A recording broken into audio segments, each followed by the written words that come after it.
السلام علیکم ورحمۃ اللہ وبرکاتہ۔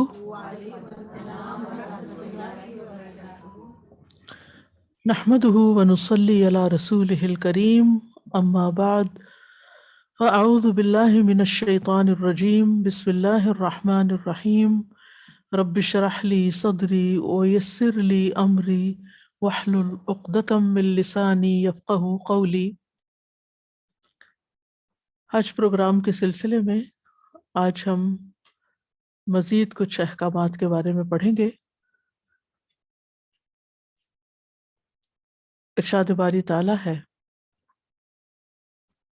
جعل الله الكعبة البيت الحرام قياما للناس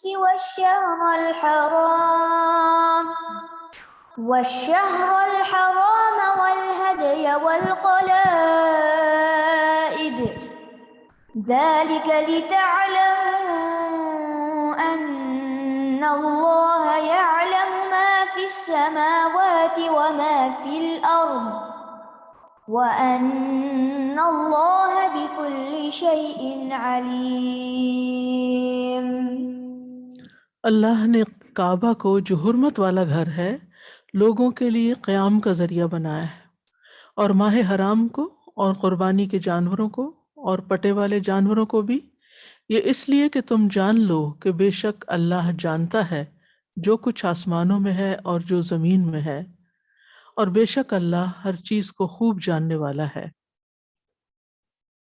آیت کا مطلب یہ ہے کہ اللہ سبحانہ تعالیٰ نے کعبہ کو جو محترم گھر ہے لوگوں کے لیے قیام کا ذریعہ بنایا ہے، یعنی اس گھر کی تعظیم کے ساتھ، اس گھر کو قبلہ بنانے کے ساتھ اور اس گھر کی زیارت کرنے کے ساتھ لوگوں کا دین اور دنیا قائم ہے۔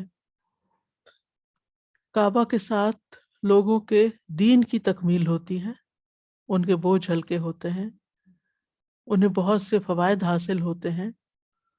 اس کعبہ کی خاطر اموال خرچ کیے جاتے ہیں، اپنے گھر بار کو چھوڑا جاتا ہے، مختلف رنگ و نسل کے لوگ وہاں پر جمع ہوتے ہیں، ایک دوسرے سے متعارف ہوتے ہیں، ایک دوسرے سے مدد لیتے ہیں، اور ان کے درمیان دینی اور دنیاوی رابطے قائم ہوتے ہیں۔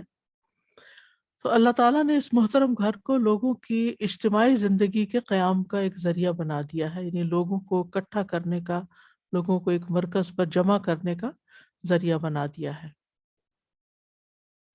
بعض علماء کہتے ہیں کہ بیت اللہ کا حج کرنا ہر سال، یعنی ہر بندے کے لیے ہر سال نہیں، یعنی بیت اللہ میں حج ہونا ہر سال یہ فرض کفایہ ہے۔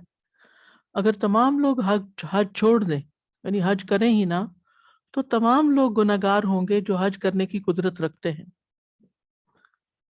اگر تمام لوگ حج چھوڑ دیں تو ان کی اجتماعی زندگی کا سہارا ختم ہو جائے گا اور قیامت قائم ہو جائے گی۔ تو جعل اللہ الکعبۃ البیت الحرام قیاما للناس، اللہ نے کعبہ کو، کعبہ کا لفظ جو ہے کعب سے ہے، مکعب کہتے ہیں ایسی چیز جس کے چاروں کونے برابر ہوں، اسکوائر جس کو بولتے ہیں، چوکور، اور اونچے اٹھے ہوئے گھر کو بھی کعب، اٹھی ہوئی چیز کو بھی کہتے ہیں، جیسے ٹخنوں کے لیے بھی یہ لفظ استعمال ہوتا ہے کیونکہ وہ اٹھے ہوئے ہوتے ہیں۔ تو قرطبی کہتے ہیں کہ اس کو کعبہ اس لیے کہتے ہیں کہ اس کے چار کونے ہیں، اور ایک اور قول کے مطابق یہ اس لیے اس کو کعبہ کہا جاتا ہے کہ یہ باقی زمین کے مقابلے میں ابھرا ہوا اور نمایاں ہے، اوپر اٹھا ہوا ہے۔ یہاں کعبہ کا وصف بیت الحرام کے طور پر بیان کیا گیا ہے کہ یہ تعظیم والا گھر ہے، احترام والا گھر ہے، حرمت والا گھر ہے، یعنی اللہ سبحانہ تعالیٰ نے یہاں پر لوگوں کے جان، مال، عزت، آبرو، ہر چیز کو محترم رکھا ہے، یعنی جو اس گھر میں جاتا ہے پھر وہ امن میں آ جاتا ہے۔ اس کے علاوہ قیام للناس، یعنی لوگوں کے لیے قیام کا ذریعہ ہے، یعنی ان کی دینی اور دنیاوی مصلحتوں کو قائم کرنے کا ذریعہ ہے، جیسا کہ سورۃ الحج میں آتا ہے کہ لیشہدوا منافع لہم ویذکروا اسم اللہ علی ما رزقہم من بہیمۃ الانعام. تو یہاں مراد کیا ہے کہ وہ اپنے بہت سے فائدوں کے لیے حاضر ہوں، وہاں جائیں اور بہت سے فائدے حاصل کریں، ان کو دیکھیں اور اللہ کا نام لیں. اور خاص طور پر جو لوگ مکہ میں رہتے ہیں، کعبہ دینی اعتبار سے تو ہے ہی ان کے لیے فائدے کی چیز، لیکن وہ ان کے روزگار کا ذریعہ بھی ہے، ان کے معاش کا ذریعہ بھی ہے. ہر سال بہت سے لوگ وہاں جاتے ہیں، اپنے اموال خرچ کرتے ہیں اور ان کے بزنسز جو ہیں وہ فلرش کرتے ہیں. لوگ اپنی ضروریات کی چیزیں لاتے ہیں وہاں، کچھ لوگ بیچتے بھی ہیں لا کے، کچھ خریدتے ہیں. تو اس طرح اہل مکہ اس تجارتی ایکٹیویٹی سے اپنا رزق حاصل کرتے ہیں. پھر اسی طرح لوگ وہاں امن و امان پاتے ہیں اور عبادت اور ثواب حاصل کرتے ہیں. یعنی عبادت کرنے کی جگہ ہے بہترین، اور اس کے علاوہ ثواب حاصل کرتے ہیں. اور ویسے بھی یہ کہ مبارک جگہ ہے، برکتوں والی.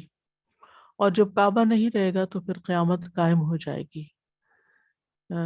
قیامت کے قریب علامات قیامت کی نشانیوں میں سے ایک نشانی کیا ہے کہ جب ایک حبشی اللہ کے گھر کو گرا دے گا، کعبۃ اللہ کو گرا دے گا، تو اس کے بعد بہت جلد قیامت آ جائے گی.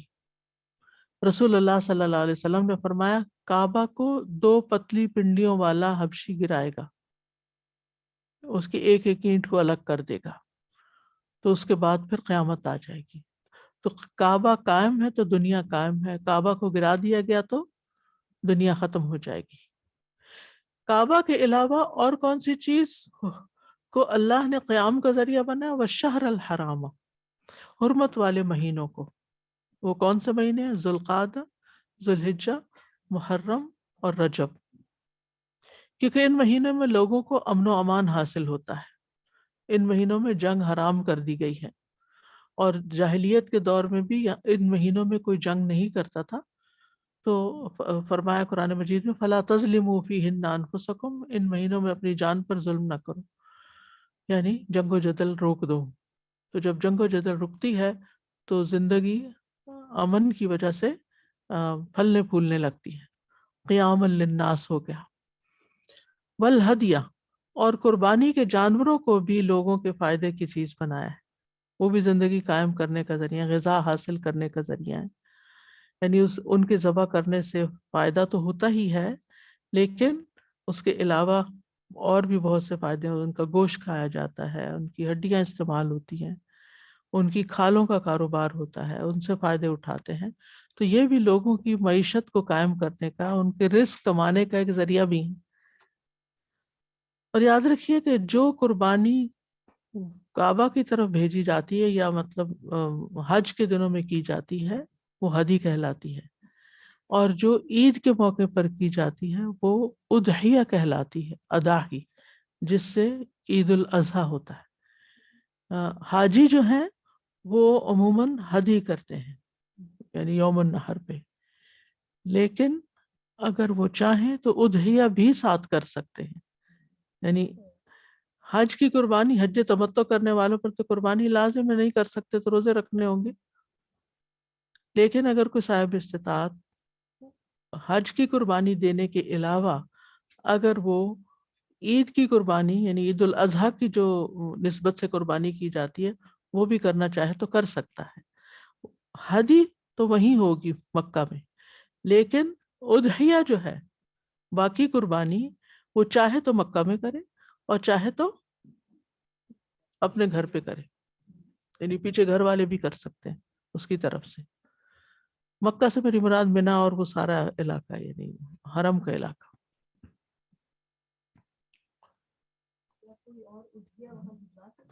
بھیج سکتے بالکل.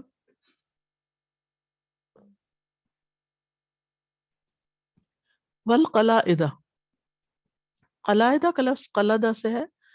قلد کہتے ہیں رسی کو بل دینا. قلدت الحبل کا مطلب ہے میں نے رسی بٹی، وہ بل دے دے کے بٹتے ہیں نا رسی کو. تو قلائد کے 2 معنی ہیں. قلائد کا ایک معنی یہ ہے کہ حج کی علامت کے طور پر اپنے گلے میں قلادہ پہن لینا، ہار پہن لینا. یعنی حج کے زمانے میں جب کوئی انسان حج یا عمرہ کرتا، دور جاہلیت میں جب کوئی حج یا عمرہ کرتا، تو وہ درختوں کی چھال یا پھلوں یا کسی بھی طرح کے پھولوں وغیرہ سے ہار بنا کر ایک ایسا قلادہ تیار کرتا جس کو وہ گلے میں پہن لیتا، جو اس بات کی علامت ہوتی تھی کہ وہ حج کے لیے جا رہا ہے، وہ ایک پرامن سفر پر ہے، وہ کسی لوٹ مار کے لیے نہیں جا رہا۔ تو اس طرح ایسے شخص کو کوئی چھیڑتا نہیں تھا، اس کو راستے میں پورا امن حاصل ہوتا تھا، تو یہ زندگی کے قیام کا ذریعہ بن گیا۔ بعض لوگ حج کرنے نہیں بھی جا رہے ہوتے تھے، تجارتی سفر پہ جا رہے ہوتے تھے، لیکن اگر وہ ٹورڈز مکہ جا رہے ہیں تو مکہ تک وہ قلادہ پہن لیتے اور اس کے بعد آگے کا سفر پھر قلادے کے بغیر کر لیتے یا سیفٹی کے لیے۔ یہ بالکل ایسے ہی ہے جیسے آج کل لوگ آئیڈینٹی کے لیے اپنے گلے میں قلادہ لٹکاتے ہیں۔ وہ آتے ہیں جی، ہو سکتا ہے کہ وہ آتے ہوئے جو پھولوں کے ہار پہنائے جاتے ہیں کہ یہ پتہ چلے کہ یہ لوگ حج کر کے آئے ہیں۔ دوسرا معنی یہ ہے کہ اس سے مراد وہ قلادے ہیں جو جانوروں کے گلے میں ڈالے جاتے ہیں، جن پہ وہ سوار ہو کر مکہ جایا کرتے تھے، اور اسی طرح قربانی کے جانور کے گلے میں بھی ڈالتے تھے، ٹھیک، اور اس طرح وہ قربانی کے جانور کا احترام کیا کرتے تھے۔ اور اسی طرح یہ قلادے جو ہوتے تھے، یہ بعض اوقات پرانے جوتے یا مشکوں کے کان وغیرہ کاٹ کے، تو اس کے مشک نہیں ہوتی پانی کی، جی، تو اس کے کنارے کاٹ کے اس سے بنایا کرتے تھے۔ تو ایسے جانوروں کو کوئی چھیڑتا نہیں تھا، کوئی لوٹتا نہیں تھا، وہ سمجھ جاتے تھے کہ یہ حرم کی طرف جا رہے ہیں اور حج کے لیے جا رہے ہیں، یا عمرہ کے لیے لوگ جا رہے ہیں اور وہاں جا کے قربانی کرنا چاہتے ہیں۔ تو اس میں آپ دیکھیں کہ بکریوں، اونٹوں اور گایوں کے گلے میں ڈالنے کے ساتھ ساتھ مزید علامت کے طور پر اونٹ کا جو کہان ہوتا تھا اس کے اندر کٹ لگاتے تھے جس سے خون نکلتا تھا، تو اس کو بھی دیکھ کر لوگ پہچان جاتے تھے کہ یہ اونٹ جو ہے یہ قربانی کے لیے یہ اونٹ جا رہے ہیں، حرم کی طرف جا رہے ہیں۔ تو اس طرح یہ تمام چیزیں ان کی زندگی کو قائم رکھنے کا ذریعہ تھی، خاص طور پر عربوں کے لیے، کیونکہ دور جاہلیت میں بہت زیادہ لوٹ مار تھی اور بدامنی تھی اور زندگی کو بچانا مشکل تھا۔ تو ان سب چیزوں کو محترم بنا کر اللہ تعالیٰ نے ان کی زندگی کو قائم رکھنے کا ذریعہ بنا دیا، یعنی وہاں زندگی قائم رہی۔ ذالک لتعلموا ان اللہ یعلم ما فی السماوات و ما فی الارض، یہ اس لیے کہ تم جان لو کہ اللہ وہ سب کچھ جانتا ہے جو آسمانوں اور زمین میں ہے، یعنی اللہ سبحانہ و تعالیٰ ان تمام مصلحتوں سے خوب واقف ہے۔ یعنی لوگوں کو یہ پتہ ہونا چاہیے کہ جو کچھ یہ تمہیں دیا گیا ہے یا جو کچھ تم کر رہے ہو، اللہ سبحانہ و تعالیٰ اس سے بخوبی واقف ہے، اور اللہ سبحانہ و تعالیٰ کا علم تو ہر چیز کو گھیرے ہوئے ہے۔ وَأَنَّ اللَّهَ بِكُلِّ شَيْءٍ عَلِيمٌ، اور یہ کہ اللہ سبحانہ و تعالیٰ ہر چیز کو خوب خوب جانتا ہے، ہمیشہ سے جانتا ہے اور ہمیشہ جانتا رہے گا، کوئی بھی چیز اس سے چھپی ہوئی نہیں۔ تو اس آیت سے یہ پتہ چلتا ہے کہ جس گھر کی آپ زیارت کرنے کے لیے جاتے ہیں، جہاں حج ہوتا ہے، اللہ سبحانہ و تعالیٰ نے اس کو زندگی قائم رکھنے کا ذریعہ بھی بنایا۔ وہ محترم گھر تو ہے ہی، مبارک گھر تو ہے ہی، لیکن اس کے ساتھ ساتھ زندگی کے قیام کا ذریعہ بھی ہے، دینی اور دنیاوی مصلحتوں کو قائم کرنے کا ذریعہ بھی ہے۔ پھر ہر حرمت والے مہینوں کی عظمت کا بیان بھی ہے کہ جن مہینوں میں حج ہوتا تھا اور عمرہ ہوتا تھا، ان مہینوں کو خاص طور پر حرمت والا بنا دیا گیا۔ پھر قربانی کے جانوروں کی عظمت کا بیان بھی ہے، تو اس سے یہ پتہ چلتا ہے کہ کوئی انسان ہو یا جانور ہو یا کوئی بھی چیز جو اس حج سے متعلق ہے اور اللہ کے گھر سے متعلق ہے، وہ سب محترم ہے، اور اللہ سبحانہ وتعالیٰ نے ان کو ایک خاص مقام دیا ہے۔ اور اس سے یہ بھی پتہ چلتا ہے کہ گلے میں ہار ڈالنا جو ہے، یا چاہے اپنے میں ڈالا جائے یا پھر جانور کے گلے میں ڈالا جائے، اس کی مشروعیت ہے، یعنی اس کی اجازت ہے، اس میں کوئی ممانعت کی بات نہیں ہے۔ اور پھر آپ دیکھیں کہ اللہ سبحانہ تعالیٰ نے یہ بات بھی اس آیت سے پتہ چلتی ہے کہ اللہ سبحانہ تعالیٰ نے یہ جتنی چیزیں مقرر کی ہیں یہ سب اس کے علم اور حکمت پر مبنی ہے. ایسا نہیں کہ اللہ تعالیٰ کو پتہ نہیں اور لوگوں نے خود سے خود ایجاد کر لی ہے. اگر ان چیزوں کی عظمت اور حرمت قائم ہے تو یہ اللہ کی اجازت سے قائم ہے اور ایسا کیا جا سکتا ہے. اب ہم حج کے متعلق کچھ اور احکامات کے بارے میں پڑھیں گے. سفر حج سے قبل کچھ ضروری امور. سب سے پہلے یعنی حج کا سفر ابھی شروع نہیں کیا، آپ تیاری کر رہے ہیں تو کن کن چیزوں کا لحاظ رکھنا چاہیے؟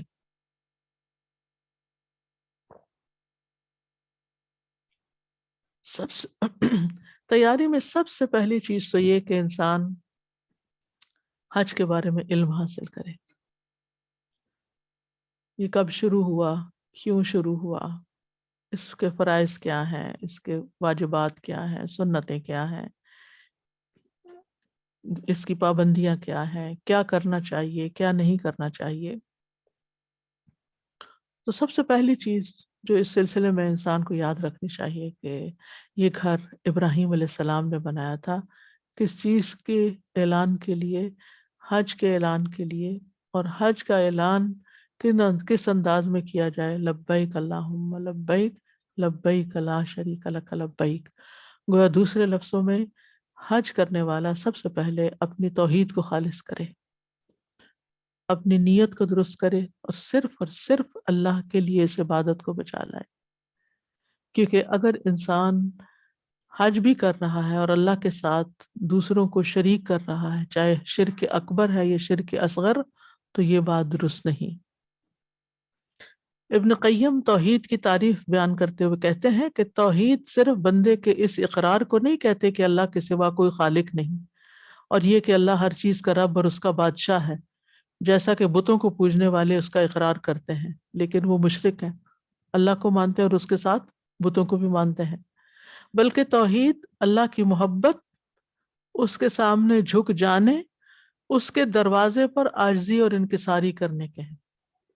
یعنی حج کا سفر محبت کا سفر بھی ہو، عاجزی اور انکساری کا بھی ہو، اور اس میں کسی قسم کی کوئی ریاکاری نہ ہو، کوئی تکبر نہ ہو، کوئی دکھاوا نہ ہو، کوئی غرور نہ ہو، سیلف پارٹی نہ ہو، بلکہ انسان صرف اور صرف اللہ کی خوشنودی کو اپنے ذہن میں رکھے اور اللہ کی عبادت کا فریضہ ادا کرنے کا مقصد ذہن میں رکھے، اور ہر سٹیپ کو، ہر ریچول کو، منسک کو اسی طرح ادا کرے جس طرح کرنے کا حکم دیا گیا، اس میں اپنی مرضی سے کوئی تبدیلی نہ کرے، اپنے تمام اقوال اور افعال اللہ کی رضا کے تابع کر لے، اسی کے لیے دے اور اسی کے لیے روک لے، اسی کے لیے محبت کرے اور اسی کے لیے نفرت کرے. کیونکہ ایمان مکمل ہی اس کا ہوتا ہے جو من اعطى للہ ومنع للہ، من احب للہ وابغض للہ واعطى للہ ومنع للہ. تو یہ چیز اپنے ذہن میں رکھے، اور یہ بھی یاد رکھے کہ شرک سے اعمال ضائع ہو جاتے ہیں، ریاکاری سے حج کا ثواب ضائع ہو جائے گا. تو سب سے پہلی چیز ہے علم حاصل کرنا، اور پھر اخلاص نیت، کیونکہ ایمان جو ہے وہی اخلاص ہے دراصل. تو اس لیے اپنے ایمان کی تجدید اخلاص کے ساتھ. ایک شخص نے پوچھا آواز دے کر، یا رسول اللہ ایمان کیا چیز ہے؟ آپ نے فرمایا اخلاص. تو حج جو ہے وہ عبادت تو ہے ہی، ایمان کی تجدید بھی ہے، اور ایمان کی تجدید کس سے ہوگی؟ اخلاص کے ساتھ ہوگی. پھر دوسری چیز یہ کہ اتباع سنت، انسان اپنے ذہن میں یہ نیت کر لے کہ میں نے جو کچھ کرنا ہے وہ نبی صلی اللہ علیہ وسلم کے بتائے ہوئے طریقے کے مطابق کرنا ہے، لوگوں کی باتوں کو اگنور کر دینا ہے، اور اپنی عقل کو بھی پیچھے رکھ دینا ہے. یہ عقل کا سفر نہیں ہے، یعنی بہت سی چیزوں کو آپ عقلی طور پر جسٹیفائی نہیں کر سکیں گے جو کچھ آپ وہاں کر رہے ہوتے ہیں. مجھے یاد ہے جب میں پہلی دفعہ حج کرنے گئی تھی تو میں پریشان ہو گئی تھی سب کچھ دیکھ کر کہ یہ اتنے سارے لوگ اتنا سرمایہ لگا کے اپنا گھر بار چھوڑ کے اتنی تکلیف اٹھا کے کبھی یہاں جا رہے ہیں، کبھی وہاں جا رہے ہیں، کبھی وہاں جا رہے ہیں، کیا مقصد ہے اس کا؟ عقل میں تو نہیں آتی بات، یعنی عقلی طور پر آپ ایکسیپٹ ہی نہیں کر سکتے. یعنی اپنی عام روزمرہ زندگی میں اگر آپ اپنے کوئی پیسے لگا کے کہیں جاتے ہیں تو کوئی نہ کوئی چیز ہوتی ہے نا جس کے لیے آپ جا رہے ہوتے ہیں.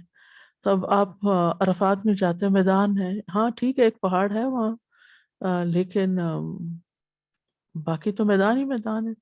اور آپ ایک مخصوص لباس پہن کے وہاں کھڑے ہیں، خیموں میں بیٹھے ہیں گرمی میں، آپ اپنا دن یہاں گزار رہے ہیں، دعائیں مانگ رہے ہیں. اللہ تو ہر جگہ ہے، کہیں بھی دعائیں مانگ لیتے ہیں، لیکن یہاں کیوں آئے ہیں؟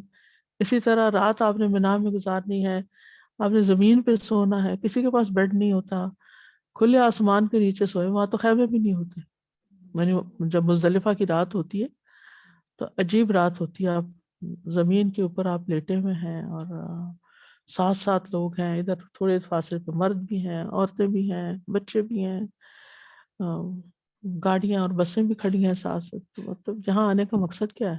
یعنی انسان اگر عقل سے سوچے کہ میں اتنا کچھ لگا کے یہاں اس زمین پہ لیٹنے کے لیے آیا ہوں، کیوں لیٹوں؟ اللہ کا حکم ہے نا، اس کے فائدے اپنے ہیں، حکمت سوچنے لگے تو بے شمار ہیں. بہت کچھ سمجھ آتا ہے، بہت کچھ یاد آتا ہے، بہت کچھ ایکسپیرینس کرتا ہے انسان. ساری زندگی نہیں وہ ایکسپیرینس کرتا. کیونکہ اگر ہم یہاں اگر کہیں بھی نہ چلے اپنے لان میں جا کے لیٹ جاتے ہیں، مٹی پہ ذرا لیٹ کے دیکھتے، وہ فیلنگ نہیں آتی. آپ اپنے گھر والے ہوں گے، 2 4 لوگ ہوں گے، وہاں گھاس ہوگا، وہ نہ وہ ویسی زمین ہے اور نہ ہی ویسے وہ مجمع ہے اور نہ ہی وہ فضا ہے، نہ وہ آسمان ہے، نہ تو وہ ایکسپیرینس نہیں ہوتا. تو جو وہاں لیٹ کے آپ کو قبر میں جانے کا اور کس طرح قبرستان میں بھی، اور پھر اگر آپ رات کو اٹھ کے دیکھیں، اتنی حیرت ہوتی ہے. پورے لوگ ایسے لیٹے ہوئے ہوتے ہیں زمین کے اوپر، ایسا لگتا ہے قبرستان بنا ہوا ہے، سو رہے ہوتے ہیں لوگ، قبرستان کا منظر نظر آتا ہے اور آپ اپنے آپ کو وہاں پر لیٹا ہوا پاتے ہیں. اسی طرح آپ پتھر مارے جا رہے ہیں، وہ تو آپ نے خود ہی تعمیر کیا اس کو، آپ خود ہی اس کو پتھر مار رہے ہیں، کیوں مار رہے ہیں؟ یعنی ایک ایک سٹیپ پر میں عقل سے سوچتی تھی تو مجھے کچھ سمجھ میں نہیں آتا تھا کہ یہ سب کیا ہے، لیکن جو اس کے فائدے تھے وہ اپنی جگہ تھے. تو اللہ علیم حکیم ہے، سب جانتا ہے، اللہ تعالیٰ کو سب پتہ ہے، اور یہ سب اللہ کے حکم سے ہے. تو اللہ تعالیٰ کے حکم کی پیروی اور پھر اس کے بعد رسول اللہ صلی اللہ علیہ وسلم کے حکم کی پیروی انتہائی ضروری ہے. سارے حج میں اپنی مرضیاں نہیں کرنی، کیونکہ اعمال کی قبولیت کی شرط ہی یہ ہے کہ اخلاص ہو، اور پھر یعنی اللہ کی رضا کے لیے، اور دوسرا سنت کے موافق ہو.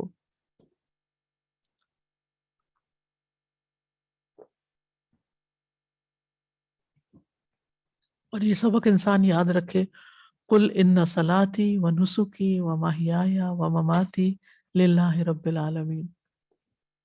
کہہ دیجیے میری نماز اور میری قربانی اور میرا جینا اور میرا مرنا سب اللہ کے لیے ہے جو تمام جہانوں کا رب ہے. پھر یہ ہے کہ جو مناسک حج ہے، نسک جو ہیں، ان کو سیکھنے کا حکم بھی دیا ہے نبی صلی اللہ علیہ وسلم نے. رسول اللہ صلی اللہ علیہ وسلم نے فرمایا میری امت کو مناسک حج سیکھ لینے چاہیے، لِتَأْخُذْ أُمَّتِي مَنَاسِكَهَا، لہٰذا خاص طور پر منسک کی تعلیم حاصل کریں کہ کرنا کیا ہے وہاں جا کر، کس سٹیپ پر، کس جگہ، کس وقت میں کیا کرنا ہے. پھر جس مال سے آپ حج کر رہے ہیں وہ مال حلال ہونا چاہیے، حرام سے اجتناب کریں، کیونکہ رسول اللہ صلی اللہ علیہ وسلم نے فرمایا بے شک اللہ پاک ہے اور پاک ہی قبول کرتا ہے. اور اللہ نے مومنوں کو بھی وہی حکم دیا جو اس نے رسولوں کو دیا کہ اے رسولو تم پاک چیزیں کھاؤ اور نیک عمل کرو، میں تمہارے اعمال کو جاننے والا ہوں. یعنی پاکیزہ رزق لے کر جانا چاہیے. حرام مال سے حج قبول نہیں ہوتا، دعائیں بھی قبول نہیں ہوتی. آپ صلی اللہ علیہ وسلم نے ایک ایسے آدمی کا ذکر فرمایا جو لمبا سفر کرتا ہے، پریشان حال ہے، گرد آلود جسم ہے، اپنے ہاتھوں کو آسمان کی طرف دراز کر کے کہتا ہے اے میرے رب، اے میرے رب، حالانکہ اس کا کھانا حرام، اس کا پہننا حرام، اس کا لباس حرام، اس کی غذا حرام، تو اس کی دعا کیسے قبول ہو؟ تو میک شور کرنا چاہیے کہ جانے سے پہلے جو مال جس سے لے کے جا رہے ہیں، اور ویسے بھی اپنی زندگی میں حلال کا اہتمام کریں. پھر حج پہ جانے سے پہلے اپنی اہم ذمہ داریاں کسی اہل کے سپرد کر کے جائیں، چاہے اپنی ذاتی زندگی میں ہے یا آپ کہیں جاب کر رہے ہیں یا آپ کے پاس کوئی مال امانت ہے یا کوئی بھی چیز ہے کہ جس کے بارے میں آپ کو دوسروں کو بتانا چاہیے، وہ لازمی طور پر بتائیں۔ ابو ہریرہ کہتے ہیں کہ بعض اوقات مروان ابو ہریرہ کو اپنے پیچھے نماز پڑھانے کے لیے چھوڑ جاتا تھا۔ جب وہ حج یا عمرے کے لیے جاتا تو ابو ہریرہ لوگوں کو نماز پڑھاتے تھے۔ مروان مدینہ کا گورنر تھا نا، تو وہ اپنے پیچھے پہ نماز پڑھانے کے لیے اپوائنٹ کر کے جاتا تھا کہ کون نماز پڑھائے گا۔ اسی طرح اگر آپ کے ذمے کسی کی کوئی امانت یا حق ہے تو اس کو ادا کر کے جائیں، کوئی قرضہ ہے تو اس کو چکا کر جائیں۔ سورۃ النساء میں آتا ہے ان اللہ یأمرکم ان تؤدوا الامانات الی اہلھا، بے شک اللہ تمہیں حکم دیتا ہے کہ تم امانتیں ان کے حقداروں کو ادا کر دو۔ اگر وہ وقتی طور پر نہیں لے سکتے تو کسی اور کے ذمے کر کے جاؤ، اور جس کی امانت ہے اس کو بتا کے جاؤ۔ پھر یہ کہ حج سے متعلق استخارہ کرنا چاہیے جانے سے پہلے، اور اس میں سواری کے بارے میں کون سی ایئر لائن ہو، کون سا پیکج ہو، کس گروپ میں جائیں اور کس راستے سے جائیں، کون سا روٹ لیں، یہ ساری چیزیں استخارے سے تعلق رکھتی ہیں، ان کے بارے میں استخارہ کرنا چاہیے۔ اور استخارے کا طریقہ کیا ہے کہ 2 رکعت نماز پڑھیں اور پھر دعائے استخارہ پڑھیں اور پھر دعا کریں۔ پھر اسی طرح یہ ہے کہ صلاۃ التوبہ پڑھ لیں، گناہوں سے خاص توبہ کریں، کیونکہ گناہ جو ہوتے ہیں وہ رکاوٹ بن جاتے ہیں انسان کے نیک اعمال میں۔ تو حج کا سفر ایک عبادت ہے، تو یعنی خاص طور پر توبہ استغفار کر کے جانا چاہیے تاکہ ہمارے اس سفر میں کوئی رکاوٹ نہ آئے۔ پھر اسی طرح وصیت لکھیں اپنے مال اولاد کے بارے میں، کیونکہ انسان کو نہیں پتا وما تدری نفس بأی ارض تموت، انسان نہیں جانتا وہ کس زمین پہ مر جائے گا۔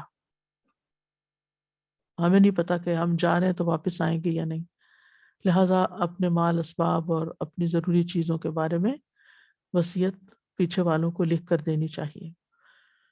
رسول اللہ صلی اللہ علیہ وسلم نے فرمایا جو مسلمان شخص اپنے حق میں سے کسی چیز کی وصیت کرنا چاہتا ہے وہ 2 راتیں بھی نہ گزارے الا یہ کہ اس کے پاس وصیت لکھی ہوئی موجود ہو۔ اور وصیت میں صرف مال اسباب کے بارے میں نہیں وصیت ہونی چاہیے بلکہ تقوی کی وصیت بھی ہونی چاہیے۔ قرآن مجید میں آتا ہے وَلَقَدْ وَصَّيْنَا الَّذِينَ أُوتُوا الْكِتَابَ مِنْ قَبْلِكُمْ وَإِيَّاكُمْ أَنِ اتَّقُوا اللَّهَ، بلا شبہ ہم نے ان لوگوں کو جنہیں تم سے پہلے کتاب دی گئی اور تمہیں بھی تاکیدی حکم دیا کہ اللہ کا تقوی اختیار کرو۔ تو اللہ سے ڈرنے کی، عبادت پر قائم رہنے کی وصیت کرنی چاہیے اپنے بچوں کو۔ ما تعبدون من بعدی، میرے بعد تم کس کی عبادت کرو گے، کیا طریقہ زندگی اختیار کرو گے۔ پھر اسی طرح اگر مقروض ہیں تو پہلے قرض ادا کریں۔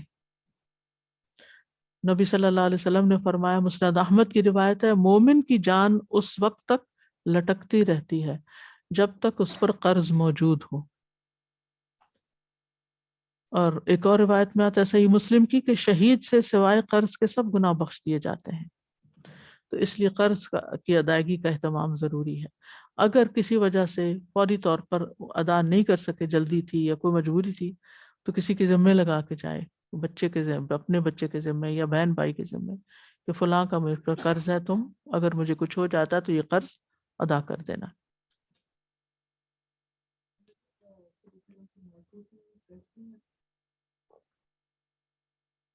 ہے تو قرض ہی۔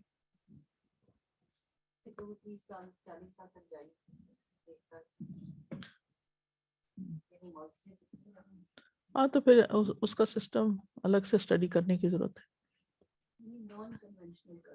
جی، اور پھر یہ ہے کہ جانے کے لیے قرضہ لے کر نہ جائیں، قرضہ چڑھا کے نہ جائیں، یہ مطلب ہے۔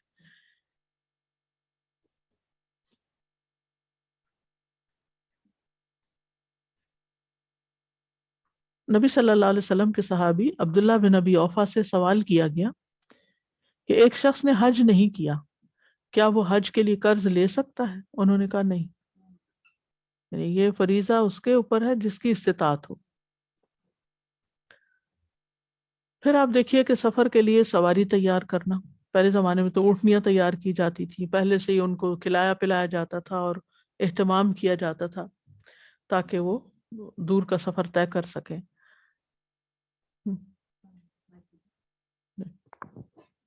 سازی مجھے خیال آ رہا تھا کہ جیسے کریڈٹ کارڈز پہ آج کل ایئر لائن کی بکنگ یا جو اگر ویج پیکیجز وغیرہ بھی ہیں تو آپ اس پہ ٹرانزیکشن کر لیں لیکن ساتھ ہی رائٹ اوے پے کر دیں تاکہ اس کا وہ ڈیو نہ ہو بیفور یو ڈپارٹ. کیونکہ بعض اوقات اس میں جیسے پوائنٹ سسٹمز ہیں یا کوئی ریوارڈز ہیں ان کے تھرو کرنے کے، اگر کوئی ڈائریکٹ کیش نہیں بھی لیتا تو وی کین ڈو دیٹ انشاءاللہ. اگر وہی بات کہ یہ نیت ہے تو یہ ضروری نہیں ہے کہ آپ نے ٹکٹ ایکچوئل کیش سے جا کے لینی ہے. You can use a credit card transaction and pay right of.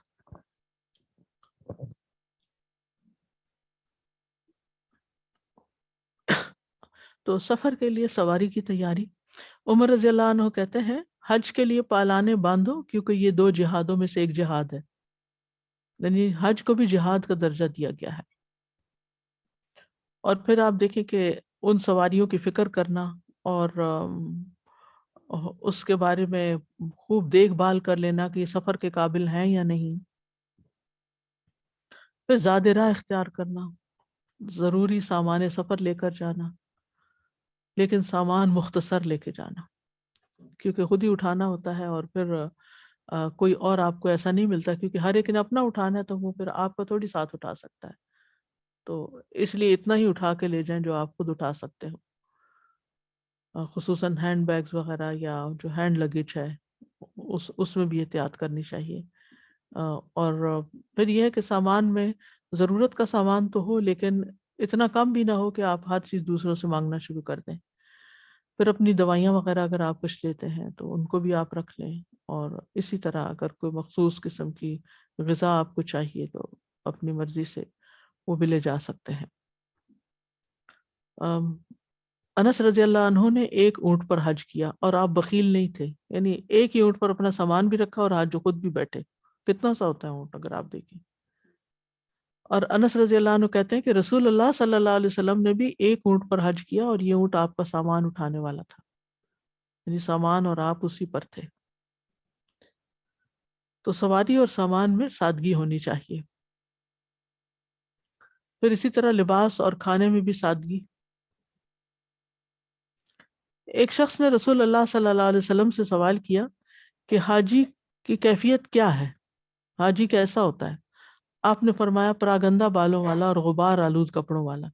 یعنی اگر حج کے موقع پر آپ کے کپڑے میلے ہو گئے ہیں یا آپ کو نہانے کی جگہ نہیں مل رہی، یا خاص طور پر جو وہ 5 دن ہوتے ہیں حج کے، 8 تاریخ سے لے کر 12 تاریخ تک یا 13 تاریخ تک 5 دن آتے ہیں، یہ سب کے اوپر ہی کافی بھاری گزرتے ہیں کیونکہ ہر کوئی ہوٹلوں میں واپس آ کے نہا نہیں سکتا اور وہاں پر بھی اتنی جگہ نہیں ہوتی کہ آپ پراپر طریقے سے نہا کے یا پراپر کپڑے استری کریں یا تو کسی. اور پھر جب آپ کنکریاں مارنے کے لیے جاتے ہیں تو آپ کو پیدل جانا پڑتا ہے، بیچ میں گاڑیاں نہیں چل رہی ہوتی، پسینہ آتا ہے، آندھی چلے تو مٹی بھی آپ کے اوپر آئے گی، بارش آ جائے تو پانی سے بھیگ جائیں گے تو حال تو خراب ہوتا ہی ہے. اسی طرح راستے میں بعض اوقات لوگ گندگی پھینک دیتے ہیں، وہ آپ کے کپڑوں کو لگ جاتی ہے، کیچڑ ہوتا ہے کہیں وہ چھینٹے پڑ جاتے ہیں. تو اٹس اوکے، کوئی فرق نہیں پڑتا. یعنی آپ یہ نہ کہیں کہ ہم اچھی طرح صاف نہیں ہیں، پاک نہیں ہیں، ہم گندے لگ رہے ہیں. دس از پارٹ آف حج. پھر ایک دوسرا شخص کھڑا ہوا، اس نے عرض کیا یا رسول اللہ کون سا حج سب سے افضل ہے؟ آپ نے فرمایا جس میں بلند آواز سے تلبیہ پکارا گیا اور قربانی کے جانور کا خون بہایا گیا. اس کے بعد ایک اور شخص کھڑا ہوا اور اس نے عرض کیا یا رسول اللہ سبیل کیا ہے؟ مس سبیلو. آپ نے فرمایا زادرہ اور سواری. پھر اسی طرح جمعرات کے دن سفر کے لیے نکلنا زیادہ پسندیدہ ہے. کعب کہتے ہیں کم ہی ایسا ہوتا کہ رسول اللہ صلی اللہ علیہ وسلم کسی سفر میں جمعرات کے سوا کسی اور دن نکلیں، یعنی وہ نکلنے کے لیے جمعرات کا دن ہی پسند کرتے تھے. جی ہاں، ہر قسم کے سفر کے لیے. پھر اس سفر کے بھی کچھ آداب ہیں اور اس میں کیا ہے، الحج اشہر معلومات فمن فرض فیہن الحج فلا رفث ولا فسوق ولا جدال فی الحج وما تفعلوا من خیر یعلم اللہ. وَتَزَوَّدُوا فَإِنَّ خَيْرَ الزَّادِ التَّقْوَىٰ. اس مختصر سے آیت میں ساری چیزیں بتا دی گئیں، کیا نہیں کرنا اور کیا کرنا ہے. کوئی شہوانی فعل نہ ہو، کوئی نافرمانی نہ ہو، کوئی جھگڑا نہ ہو، اور نیکی جو بھی تم کر سکو، ذاتی نیکی، خدمت خلق، دین کی دعوت، یہ سب کر سکتے ہو، اور زیادہ راہ ساتھ رکھو. نبی صلی اللہ علیہ وسلم نے حضرت معاذ کو جب یمن کی طرف بھیجا تھا تو انہوں نے کہا تھا کہ مجھے کوئی نصیحت کرے، وصیت کرے. وہ سفر پہ جا رہے تھے، تو اس سفر میں جو آپ نے ان کو نصیحت کی وہ ہم حج کے سفر کے لیے اپنے پلے باندھ سکتے ہیں، وہ بڑی خوبصورت ہے. انہوں نے کہا اللہ کے رسول صلی اللہ علیہ وسلم مجھے کوئی وصیت فرمائے. آپ نے فرمایا حسب استطاعت اللہ کا تقوی اختیار کرو، ہر پتھر اور درخت کے پاس اللہ عز و جل کا ذکر کرو. یعنی جہاں سے بھی گزرو، جہاں بھی رکو، ہر جگہ اللہ کو یاد کرو. اور جب تم کوئی برائی کرو تو اسی وقت توبہ کرو. کوئی غلطی ہو گئی، ٹنگ سلپ ہو گئی، کسی انسان کو کچھ کہہ دیا تو فوراً استغفار. مخفی برائی کی توبہ مخفی انداز میں، اور علانیہ گناہ کی توبہ علانیہ انداز میں ہونی چاہیے. یعنی جو چھپ کے غلطی کی تو چھپ کے توبہ کر لے، جو سب کے سامنے غلطی کی اوپنلی کیا تو پھر اوپنلی توبہ کرو. پھر اس سفر کے آداب میں سے ہے شاعر اللہ کی تعظیم کرنا. وَمَن يُعَظِّمْ شَعَائِرَ اللَّهِ فَإِنَّهَا مِن تَقْوَى الْقُلُوبِ. پھر ہے سکینت اختیار کرنا،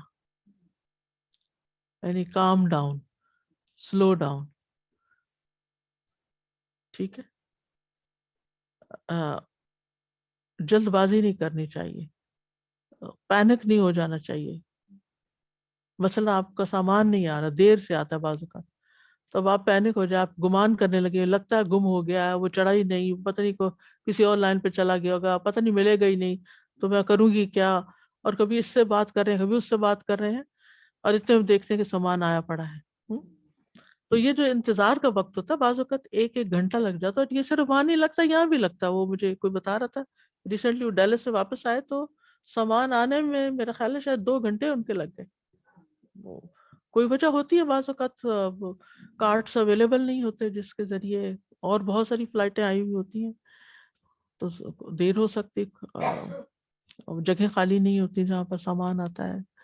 یہ ایک مثال دے رہی ہوں سامان کی، کوئی بھی چیز ہو سکتی ہے. تو ایسے میں آپ 2-3 چیزیں جو ہے وہ اپنے لیے لازم کر لیں، جس میں سے ایک یہ کہ جہاں بھی جلدی تیزی ہو رہی ہو وہاں سلو ڈاؤن، اور جہاں لوگ بہت باتیں بحثیں کر رہے ہوں وہاں سائلنس، اور جب کوئی آپ سے غیر ضروری بات کرے تو اسمائل. ٹھیک ہے، تو یہ 3S یاد کر لیں: slow down, silence and smile. بڑا ہی اچھا حج گزرے گا، کوئی پریشانی نہیں ہوگی. کیونکہ اگر کوئی غصے میں اور آپ چپ ہیں تو غصہ نہیں ہے اس کا آگے بڑھے گا.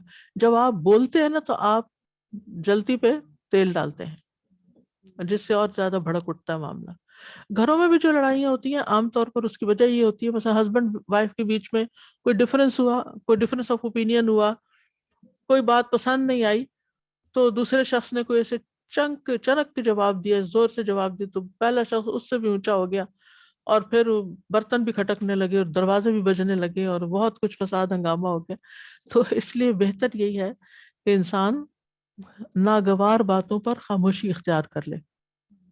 اور آپ دیکھیں کہ تھوڑی دیر کے بعد آہستہ آہستہ آہستہ آہستہ اس کی گرمی کم ہو جاتی ہے، وہ انٹینسٹی کم ہو جاتی ہے.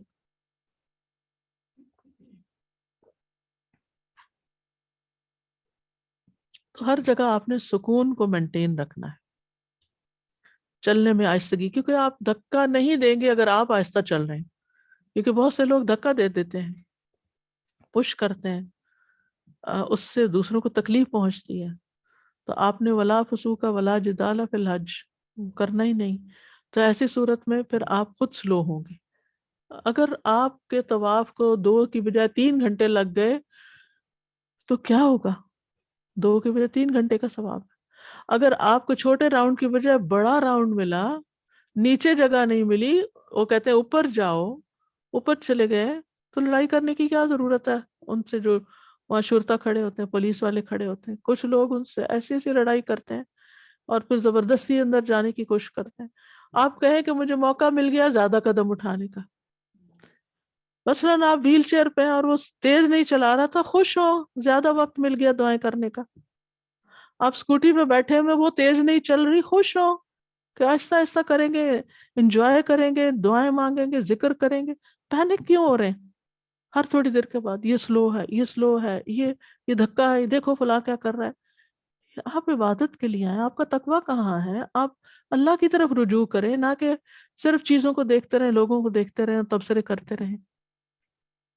یہ حج نہیں ہے، یہ تعظیم نہیں ہے شاعر اللہ کی. جس جگہ آپ کھڑے نا اس جگہ کی حرمت کو دیکھیں، کہاں کھڑے ہو کے کیا بات کر رہے ہیں. جو لوگ وہاں کھڑے ہیں نا ڈیوٹی پہ، ان کی بھی ایک حرمت ہے، ان کا بھی ایک مقام ہے، ان کو بھی عزت دیں. وہ اللہ کے گھر کی پاسداری کر رہے ہیں اس وقت، وہ ایک خاص ڈیوٹی پر ہے، آپ ان کے پیچھے پڑ جاتے ہیں اور بعض اوقات ان کی بات نہیں سنتے. وہ اگر آپ کو کہیں سے اٹھاتے ہیں تو اٹھ جائیں. وہ انہیں پتا ہے کہ یہ بیٹھنے کی جگہ ہے یا نہیں، ڈیڑھ بن کے نہیں بیٹھے. اور بعض اوقات وہ ایک دفعہ اٹھاتے، تھوڑی دیر کو گھوم کے پھر لوگ آ کے بیٹھ جاتے ہیں، ایک نہیں سنتے. تو اب آپ اپنے آپ کو یرم کر لیں، آپ اپنے آپ کو رکھ کے دیکھیں وہاں. اگر آپ ڈیوٹی پر ہوں اور لوگ آپ کے ساتھ یہ کر رہے ہیں تو آپ کا پیشنس کیا ہوگا. اور پھر میں بعض اوقات حیران ہوتی، میں دیکھتی رہتی تھی کہ وہ ایک کو کہتے باجی فلاں یہ نہ کرو یہ نہ کرو، اچھا وہ گزر گیا، وہ کسی طرح ٹلا، اگلا ایک اور آ گیا، اسی جگہ ایک اور آ گیا. اب وہی باجی اس کے ساتھ باجی باجی ہو رہا ہے، اس کو کسی طرح ٹلایا، پھر ایک اور آ گیا. کہتے تھے یا اللہ ان کا سارا دن یہی کام ہے، کتنا مشکل کام ہے. تو جانے والوں کو کوآپریٹ کرنا چاہیے، ان کو بات سن لینی چاہیے، مان لینی چاہیے. نبی صلی اللہ علیہ وسلم نے عرفہ کے دن فرمایا، اے لوگو اپنے اوپر سکون لازم کر لو، اونٹوں کو تیز دوڑانا کوئی نیکی نہیں. اونٹوں کو تیز دوڑانا کوئی نیکی نہیں. اگر آپ تیز چلا رہے ہیں کوئی چیز تو آپ کوئی نیکی، کوئی بڑی نیکی نہیں کر رہے. پھر اسی طرح صبر کرنا، کیونکہ انسان بعض اوقات نئے لوگوں کے ساتھ جاتا ہے جن کے ساتھ کبھی زندگی میں رہنے کا موقع نہیں ملتی، عادات اخلاق مختلف ہوتا ہے، تو پھر ان کے ساتھ نبھا مشکل ہوتا ہے. آپ سوچیں صرف چند دن کے لیے، کون سا میں نے ساری زندگی ان کے ساتھ رہنا ہے. اور بعض لوگوں کے ساتھ ساری زندگی بھی رہنا پڑے تو بھی انسان کو صبر کرنا پڑتا ہے. صبر سے ہی زندگی کی گاڑی چلتی ہے، ورنہ تو پھر انسان ساتھ نہیں چل سکتا، الگ ہو جاتا ہے. تو پھر نبی صلی اللہ علیہ وسلم نے فرمایا، وہ مومن جو لوگوں سے ملتا جلتا ہے اور ان کی طرف سے آنے والی تکالیف پر صبر کرتا ہے، وہ اس مومن سے اجر و ثواب میں کہیں زیادہ ہے جو لوگوں سے میل جول نہیں رکھتا، نہ ہی ان کی تکلیفوں پہ صبر کرتا ہے. کچھ لوگ صرف اس لیے کسی سے نہیں ملتے جلتے کہ ہم ان کی باتیں نہیں برداشت کر سکتے. پھر اسی طرح یہ ہے کہ جس طرح کا بھی کھانا میسر ہو اس پہ شکر ادا کرنا چاہیے. بعض اوقات لوگ کھانے پہ لڑائی ڈال دیتے ہیں، ہم نے ایجنٹ کو اتنے پے کیے تھے، اس نے ہم سے یہ کہا تھا کہ ایسا اور ایسا کھانا ہوگا، لیکن یہ کھانا اس کوالٹی کا نہیں، اس میں میٹھا نہیں، اس میں فلاں نہیں، اس میں سیلڈ نہیں، اس میں یہ نہیں. کیونکہ یہ سب چیزیں میں اپنی آنکھوں سے دیکھ چکی ہوں، اس طرح کی لڑائیاں، یعنی نہ ختم ہونے والی لڑائی میں نام ہے. اور پھر یہ کہ کس کس کو کال کر رہے ہیں اور کس کس سے شکایت کر رہے ہیں اور کس کس پہ غصہ کر رہے ہیں. تو میں سوچتی تھی کہ ہم آئے کس لیے؟ چلیں اگر آپ کے پیسے چلے گئے، وہ کسی کی جیب میں ہی چلے گئے، آپ نے تو اللہ کے راستے میں دیے تھے، آپ کا تو اجر لکھا گیا. اگر آپ کو آپ کا پورا حق نہیں مل رہا تو اللہ تعالیٰ تو آپ کا حق نہیں مارے گا، وہ تو آپ کو دے دے گا. بعض اوقات ایسا ہوتا ہے کہ باوجود پوری کوشش کے ٹریفک اس طرح بلاک ہوتی ہے کہ وقت پہ کھانا پہنچتا ہی نہیں، آپ کو بھوکا بھی رہنا پڑتا ہے. آپ کھجور بسکٹ پہ بھی گزارا کر سکتے ہیں، اور وہ زیادہ اچھا رہتا ہے کہ تھوڑا سا انسان نے کھایا اور باقی وقت عبادت میں لگا رہا. جتنا زیادہ آپ کھانے پہ توجہ کریں گے اتنا ہی زیادہ پھر آپ کے اندر سستی آئے گی، پھر اور کئی مسائل کھڑے ہوں گے. تو شکر ادا کرنا چاہیے جو بھی مل جائے. رسول اللہ صلی اللہ علیہ وسلم نے فرمایا، بے شک اللہ اس بندے سے راضی ہوتا ہے جو ایک لقمہ بھی کھائے تو اس پر اللہ کا شکر ادا کرے، یا مشروب کا ایک گھونٹ بھی پیے تو اس پر اللہ کا شکر ادا کرے. تو آپ تو اللہ کی رضا کے لیے نکلے تھے نا، یہی نیت کی تھی، تو اگر جو ملا اس پر شکر ادا کرتے جا رہے ہیں تو اللہ راضی ہو جائے گا. پھر اپنی ذات سے دوسروں کو سکون اور تسلی دینا، یعنی اگر کوئی اور گھبرا رہا ہے یا بیمار ہے یا کچھ، تو اس کو بھی کمفرٹ دیں، کسی کو دبا دیں، کسی کو پانی لا دیں، کسی کی ضرورت پوچھ لیں، اس کی ضرورت کی چیز اس تک پہنچا دیں، خصوصاً جو ایلڈرلی ہوتے ہیں۔ میں نے دیکھا کہ بعض لوگ صرف حج یا عمرے کے دنوں میں والنٹیئر کرتے ہیں کہ وہ بزرگوں کی کرسیاں جو ہیں، ویل چیئرز جو ہیں، وہ پش کر رہے ہوتے ہیں بغیر کسی معاوضے کے۔ نبی صلی اللہ علیہ وسلم نے فرمایا آسانی پیدا کرو، تنگی پیدا نہ کرو، لوگوں کو تسلی اور سکون دو، نفرت نہ دلاؤ۔ یعنی ہم دوسروں کے لیے کمفرٹ کا باعث ہو، خوشی کا باعث ہو، نہ کہ مصیبت کا باعث، کہ کوئی ہمیں دیکھ کے آوازار ہو، بیزار ہو اور کہے کہ کب یہ میری زندگی سے باہر جائے۔ پھر دعا اور اذکار کی کثرت، سفر میں بھی اور وہاں پہنچ کر بھی۔ رسول اللہ صلی اللہ علیہ وسلم نے فرمایا بہترین عمل یہ ہے کہ جب تم دنیا سے رخصت ہو تو تمہاری زبان اللہ کے ذکر سے تر ہو۔ نبی صلی اللہ علیہ وسلم نے فرمایا 3 لوگوں کی دعا رد نہیں کی جاتی، ان میں سے ایک اللہ کا بہت زیادہ ذکر کرنے والا۔ جو لوگ زیادہ اللہ کا ذکر کرتے ہیں، جب وہ پھر دعا بھی مانگتے ہیں تو دعا بھی سنی جاتی ہے ان کی۔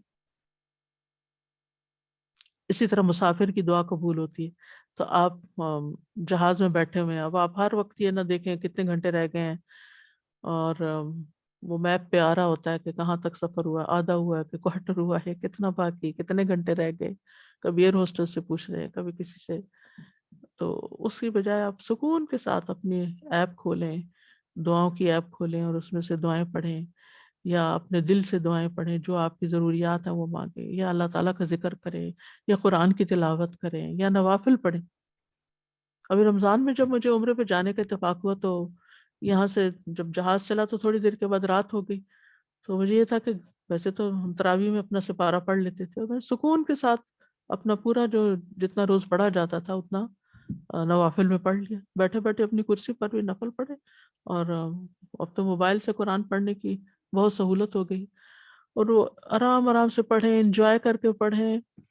وقت اتنا خوبصورت گزر جاتا ہے کہ پتہ ہی نہیں چلتا، اور دل میں ایک ایسی سکینت آتی ہے کہ آپ کسی کام میں مصروف ہیں۔ اور پھر جب آپ فَإِذَا فَرَغْتَ فَانْصَبْ وَإِلَىٰ رَبِّكَ فَارْغَب، جب آپ ایک کام سے فارغ ہوں تو پھر دوسرے میں لگ جائیں، دوسرے سے ذکر سے فارغ ہو تو قرآن پڑھ لیں، قرآن سے فارغ، آپ کی آنکھیں تھوڑی تھک گئی ہیں، آپ تھوڑے سے نیند میں آ گئے ہیں، تو اس کو بند کر کے تھوڑی دیر کے لیے بیٹھے بیٹھے آنکھیں بند کر کے ریلیکس کر لیں، آپ کا نیند جو ہے وہ بھی ایک عبادت بن جائے گی۔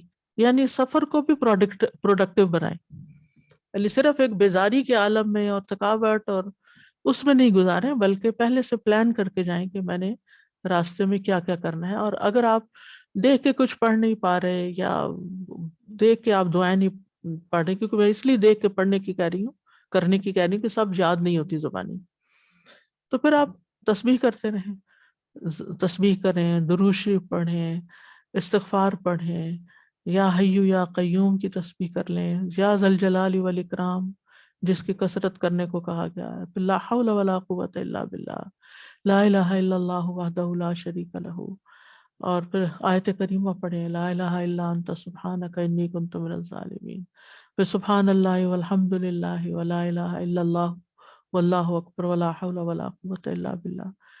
پھر تو آپ دیکھیں گے کہ ایک 100 بھی دفعہ اگر آپ پڑھنا شروع کریں گے تو آپ کا وقت گزرتے پتہ بھی نہیں چلے گا، اور جب آپ کا سفر ختم ہوگا تو تھکاوٹ کے بجائے آپ کے اوپر ایک سکینت کی کیفیت ہوگی کہ آپ کچھ کر کے اٹھیں، آپ کا وقت ضائع نہیں ہوا۔ سلف صالحین جو تھے وہ کثرت کے ساتھ اللہ کا ذکر کرتے۔ ابو حازم کہتے ہیں کہ نبی صلی اللہ علیہ وسلم کے اصحاب جب احرام پہنتے تو وہ روحا نامی جگہ تک بھی نہ پہنچتے تھے کہ ان کی آوازیں بیٹھ جاتی تھیں، اتنا زور کا تلبیہ پڑھتے رہتے تھے، پڑھ پڑھ کے گلے بیٹھ جاتے تھے۔ اور اب آپ دیکھیں گے کوئی تلبیہ ہی نہیں پڑھ رہا ہوتا۔ چلو ان ملکوں سے جانے میں تو یہ ہے کہ سارے مسلمان نہیں ہوتے جہاز میں، لیکن جو حج فلائٹس ہوتی ہیں ان پر بھی مجھے سفر کرنے کا اتفاق ہوا ہے، کوئی ایسی ہوتی ہے کہ جس میں کوئی اللہ کا ایسا بندہ بیٹھا ہو کہ جو شروع کر لے تو پیچھے دوسرے بولے۔ مجھے پہلا عمرہ جو کرنے کا اتفاق ہوا تھا وہ جارڈن سے تھا، تو جارڈن سے ہم لوگ مکہ کی طرف، جدہ کی طرف گئے تھے۔ وہ جہاز مجھے یاد ہے کہ جس میں تلبیہ بھی تھا، جس میں اذکار تھے، جس میں اذان تھی، بہت ہی بھرپور قسم. لیکن اس کے علاوہ عام طور پر کم ہی دیکھنے کو ملتا ہے کہ کوئی اس کا اہتمام کرے. بلکہ افسوس کے ساتھ کہنا پڑتا ہے کہ لوگ انٹرٹینمنٹ کے لیے اسکرینس پہ کچھ نہ کچھ لگا لیتے ہیں اور دیکھنا شروع، یعنی وقت کاٹنے کے لیے موویاں دیکھنا شروع کر دیتے ہیں. تو ان چیزوں سے بچنا چاہیے. آپ اللہ کے گھر جا رہے ہیں اور اس کے جانے کی ایک حرمت ہے اور ایک مقصد ہے، اس کو ذہن میں رکھیں. امام ابن رجب کہتے ہیں بے شک حج میں عظیم نیک اعمال میں سے ہے نماز قائم کرنا. تو جو نماز قائم کرنے کے بغیر حج کرتا ہے، خاص طور پر اگر اس کا نفلی حج ہو، تو یہ اس شخص کی طرح ہے جو ایک درہم نفع کے لیے تو کوشش کرتا ہے اور اپنے اصل سرمایہ کو ضائع کر لیتا ہے، اور وہ ہزاروں درہم ہوتے ہیں. جیسے رمضان میں کئی لوگ روزے رکھ لیتے ہیں اور نماز نہیں پڑھتے. سلف صالحین حج میں نفلی نماز کی حرص کرتے تھے، یعنی نوافل کثرت سے پڑھتے. نبی صلی اللہ علیہ وسلم تمام سفروں میں اپنی اونٹنی پر نفلی نماز میں ہمیشگی کرتے، یعنی سفر میں نفل پڑھتے جاتے، رخ کسی بھی طرف ہو. تو آپ بھی اس سنت کو اپنائیں کہ جب آپ سفر کریں تو آپ اپنی سیٹ پہ بیٹھ کے نفل پڑھتے رہیں جتنے بھی اللہ توفیق دے. اور وطر بھی آپ اونٹنی پر پڑھتے تھے، یعنی بیٹھ کے پڑھ سکتے ہیں وطر بھی. محمد بن واسع مکہ کے راستے پہ ساری رات اپنی سواری پر نماز پڑھتے تھے. وہ اشارے سے نماز پڑھتے اور ہدی خان کو کہتے کہ پیچھے اونچی آواز سے ترانے پڑھو، یہاں تک کہ چھوٹے چھوٹے قافیوں کے ساتھ لوگ ترانوں کی آواز کے ساتھ مشغول ہو جائیں اور ان کو ان کے نماز پڑھنے کا پتہ نہ چلے. یعنی یہ آگے ہوتے تھے اور لوگ پیچھے ہوتے تھے، تو اس کو کہتے تھے پیچھے کچھ نہ کچھ پڑھتے رہو تاکہ کسی کو یہ نہ پتہ چلے کہ میں بہت نفل پڑھ رہا ہوں. مغیرہ بن حکیم صنعانی یمن سے پیدل چل کر حج کرنے آتے اور رات کو ان کی تلاوت کا ایک حصہ مقرر ہوتا. وہ ہر رات 1/3 قرآن پڑھتے. تو وہ سفر کے دوران رک جاتے اور نماز پڑھتے یہاں تک کہ اپنے 10 پارے پورے کر لیتے. پھر قافلے سے ملتے، جب بھی ملتے قافلے سے دن کے پچھلے پہر ملتے، یعنی لوگوں سے دن کے پچھلے پہر ملتے، ورنہ اپنی عبادت میں مشغول رہتے. اسی طرح وہاں پر اذان کا جواب دینا اور پھر اس کے بعد دعا کرنا، یہ بھی بڑی خوش قسمتی کی بات ہے کہ اتنی خوبصورت اذانیں ملتی ہیں. اور پھر ان کا اس وقت باتیں کرنے کی بجائے یا کچھ اور کرنے کی بجائے، یعنی بعض لوگ انتظار کرتے رہتے جو ہی اذان میں واش روم میں گھس جاتے. تو واش روم میں آپ اذان کا جواب کیسے دیں گے؟ یا تو آپ وضو اس سے پہلے کر کے رکھ لیں، یا پھر یہ ہے کہ اذان کا جواب دے کے وضو کریں، لیکن اس کے بعد پھر آپ کو پہلی رکعت مشکل سے ملے گی. یعنی آپ ان چیزوں کا پہلے سے اہتمام کریں، وقت کا پہلے سے اوقات دیکھ لیں. اب تو الحمدللہ موبائل کے اندر سارے اوقات پتہ چل جاتے ہیں کہ کتنی دیر میں ظہر شروع ہونے والی ہے، کتنے میں عصر شروع ہوگی، اور اس کے مطابق آپ پہلے سے ہی تیاری کر کے رکھیں. یہاں ایک اہم بات یاد رکھیے کہ کچھ اوقات ایسے ہوتے ہیں جن میں وہی کام کرنا زیادہ افضل ہے جو اس وقت کا تقاضا ہے یا اس جگہ کا تقاضا ہے. لوگ اس چیز کا لحاظ نہیں رکھتے. مثلا قرآن مجید کی تلاوت بہت افضل کام ہے، لیکن اذان سن کر اذان کا جواب دینا اس وقت قرآن کی قرات سے افضل ہے. مثلا مسجد میں خواتین قرآن پڑھ رہی ہوتی ہیں نا، تو وہ پڑھتی رہتی اذان ہو رہی ہے، وہ قرآن پڑھ رہی ہیں، پھر وہ سنت پڑھ رہے ہیں لوگ، وہ پھر بھی قرآن پڑھ رہی ہیں، اور جب امام کھڑا ہوتا ہے تو پھر اس وقت وہ قرآن رکھ دیتی. ٹھیک ہے، آپ نے مقرر کیا ہوا تھا کہ سپارہ پورا کرنا ہے، بھائی بعد میں کر لیں، لیکن اس وقت اذان کا جواب دے کے دعائیں کرنا دعاؤں کی قبولیت کا وقت ہے، اور نماز شروع کرنے سے پہلے دو رکعت پڑھنا جو ہے وہ زیادہ بہتر ہے بنسبت اس کے کہ آپ اس وقت اب قرآن پڑھتے رہیں. قرآن پڑھنا جو ہے وہ کسی وقت کے لیے مقید نہیں ہے، لیکن اذان کا تو ایک خاص وقت ہے اور اس کے بعد وہ ختم ہو جائے گا. تو اللہ کی رضا کا جو بھی کام کرنا ہے آپ کو، اس کا تقاضا یہ ہے کہ اسی وقت میں کریں جب وہ مقرر کیا گیا اس کے لیے. ابن قیم کہتے ہیں مدارج السالکین میں کہ سب سے افضل عبادت یہ ہے کہ ہر وقت میں رب تعالیٰ کی خوشنودی پر عمل کیا جائے جو اس وقت کا تقاضا ہو اور جو اس وقت میں عمل کیا جانا چاہیے. وہ کہتے ہیں جہاد کے وقت سب سے افضل عمل جہاد ہے، یعنی جب امام بلائے سب کو جہاد، یعنی فرض جہاد ہے مثلا، تو سب لوگ اگر نکل رہے ہیں تو اس وقت آپ کہیں کہ میں ذرا نفل پڑھ لیتا ہوں کوئی گھر بیٹھ کے، تو نہیں، اب آپ کا نکلنا زیادہ افضل ہے، چاہے اس کے نتیجے میں آپ کو روز مرہ کے وظائف ترک کرنے پڑے، جیسے تہجد کی نماز، دن کے روزے، اگر یہ چھوڑنا بھی پڑے تو چھوڑیں اور جہاد کے لیے نکلیں۔ اسی طرح فرض نماز کی تکمیل جو گھر میں پوری پڑھی جاتی ہے اور سفر میں آدھی ہو جاتی ہے، اور خوف میں تو اور بھی کم ہو جاتی ہے۔ پھر اسی طرح باقی کام بھی، مثلا اگر آپ کے تعلیم دینے کا وقت ہے اور لوگ علم حاصل کرنے کے لیے آئے ہوئے ہیں، تو اس وقت تعلیم دینا افضل عبادت ہے۔ اس وقت یہ نہیں کہ ان کو بٹھا کے آپ نفل شروع کر دیں، یا یہ نہیں کہ استاد کلاس میں بیٹھا ہے اور آپ اشراق پڑھ رہے ہیں، یہ نہیں ہونا چاہیے۔ اسی طرح مہمان آ جائے تو مہمان نوازی افضل عمل ہے، چاہے آپ کو اپنا کوئی مستحب کام چھوڑنا پڑے۔ پھر اسی طرح سحری کے وقت افضل عبادت نماز، قرآن، دعا، ذکر اور خاص طور پر استغفار۔ کبھی آپ نے اس کی حکمت پہ غور کیا کہ سحری کے وقت استغفار کیوں؟ کوئی اور ذکر کیوں نہیں؟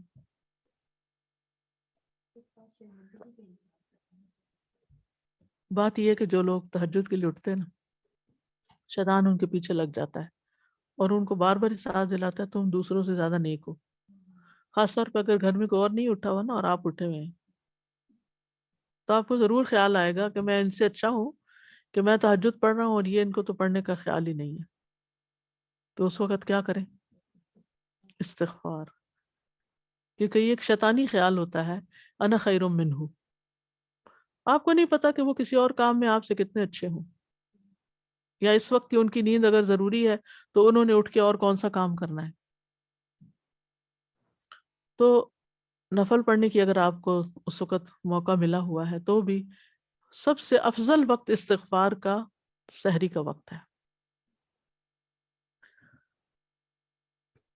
پھر اسی طرح 5 نمازوں کے وقت میں افضل ترین عبادت نماز کو کامل طریقے سے پڑھنا، اخلاص سے پڑھنا، جلدی اٹھنا، مسجد کی طرف جانا، خاص طور پہ مردوں کے لیے۔ پھر اسی طرح اگر کوئی آپ کے پاس ضرورت مند آ گیا ہے تو اس وقت افضل کام کیا ہے؟ اس کو اٹینڈ کرنا، اس کی ضرورت پوری کر دینا۔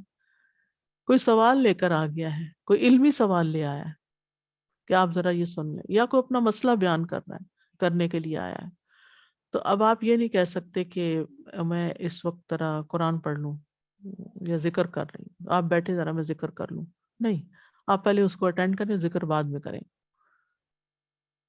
پھر اسی طرح قرآن کی تلاوت کے وقت افضل ترین کام کون سا ہے، اور وہ وقت کون سا ہے؟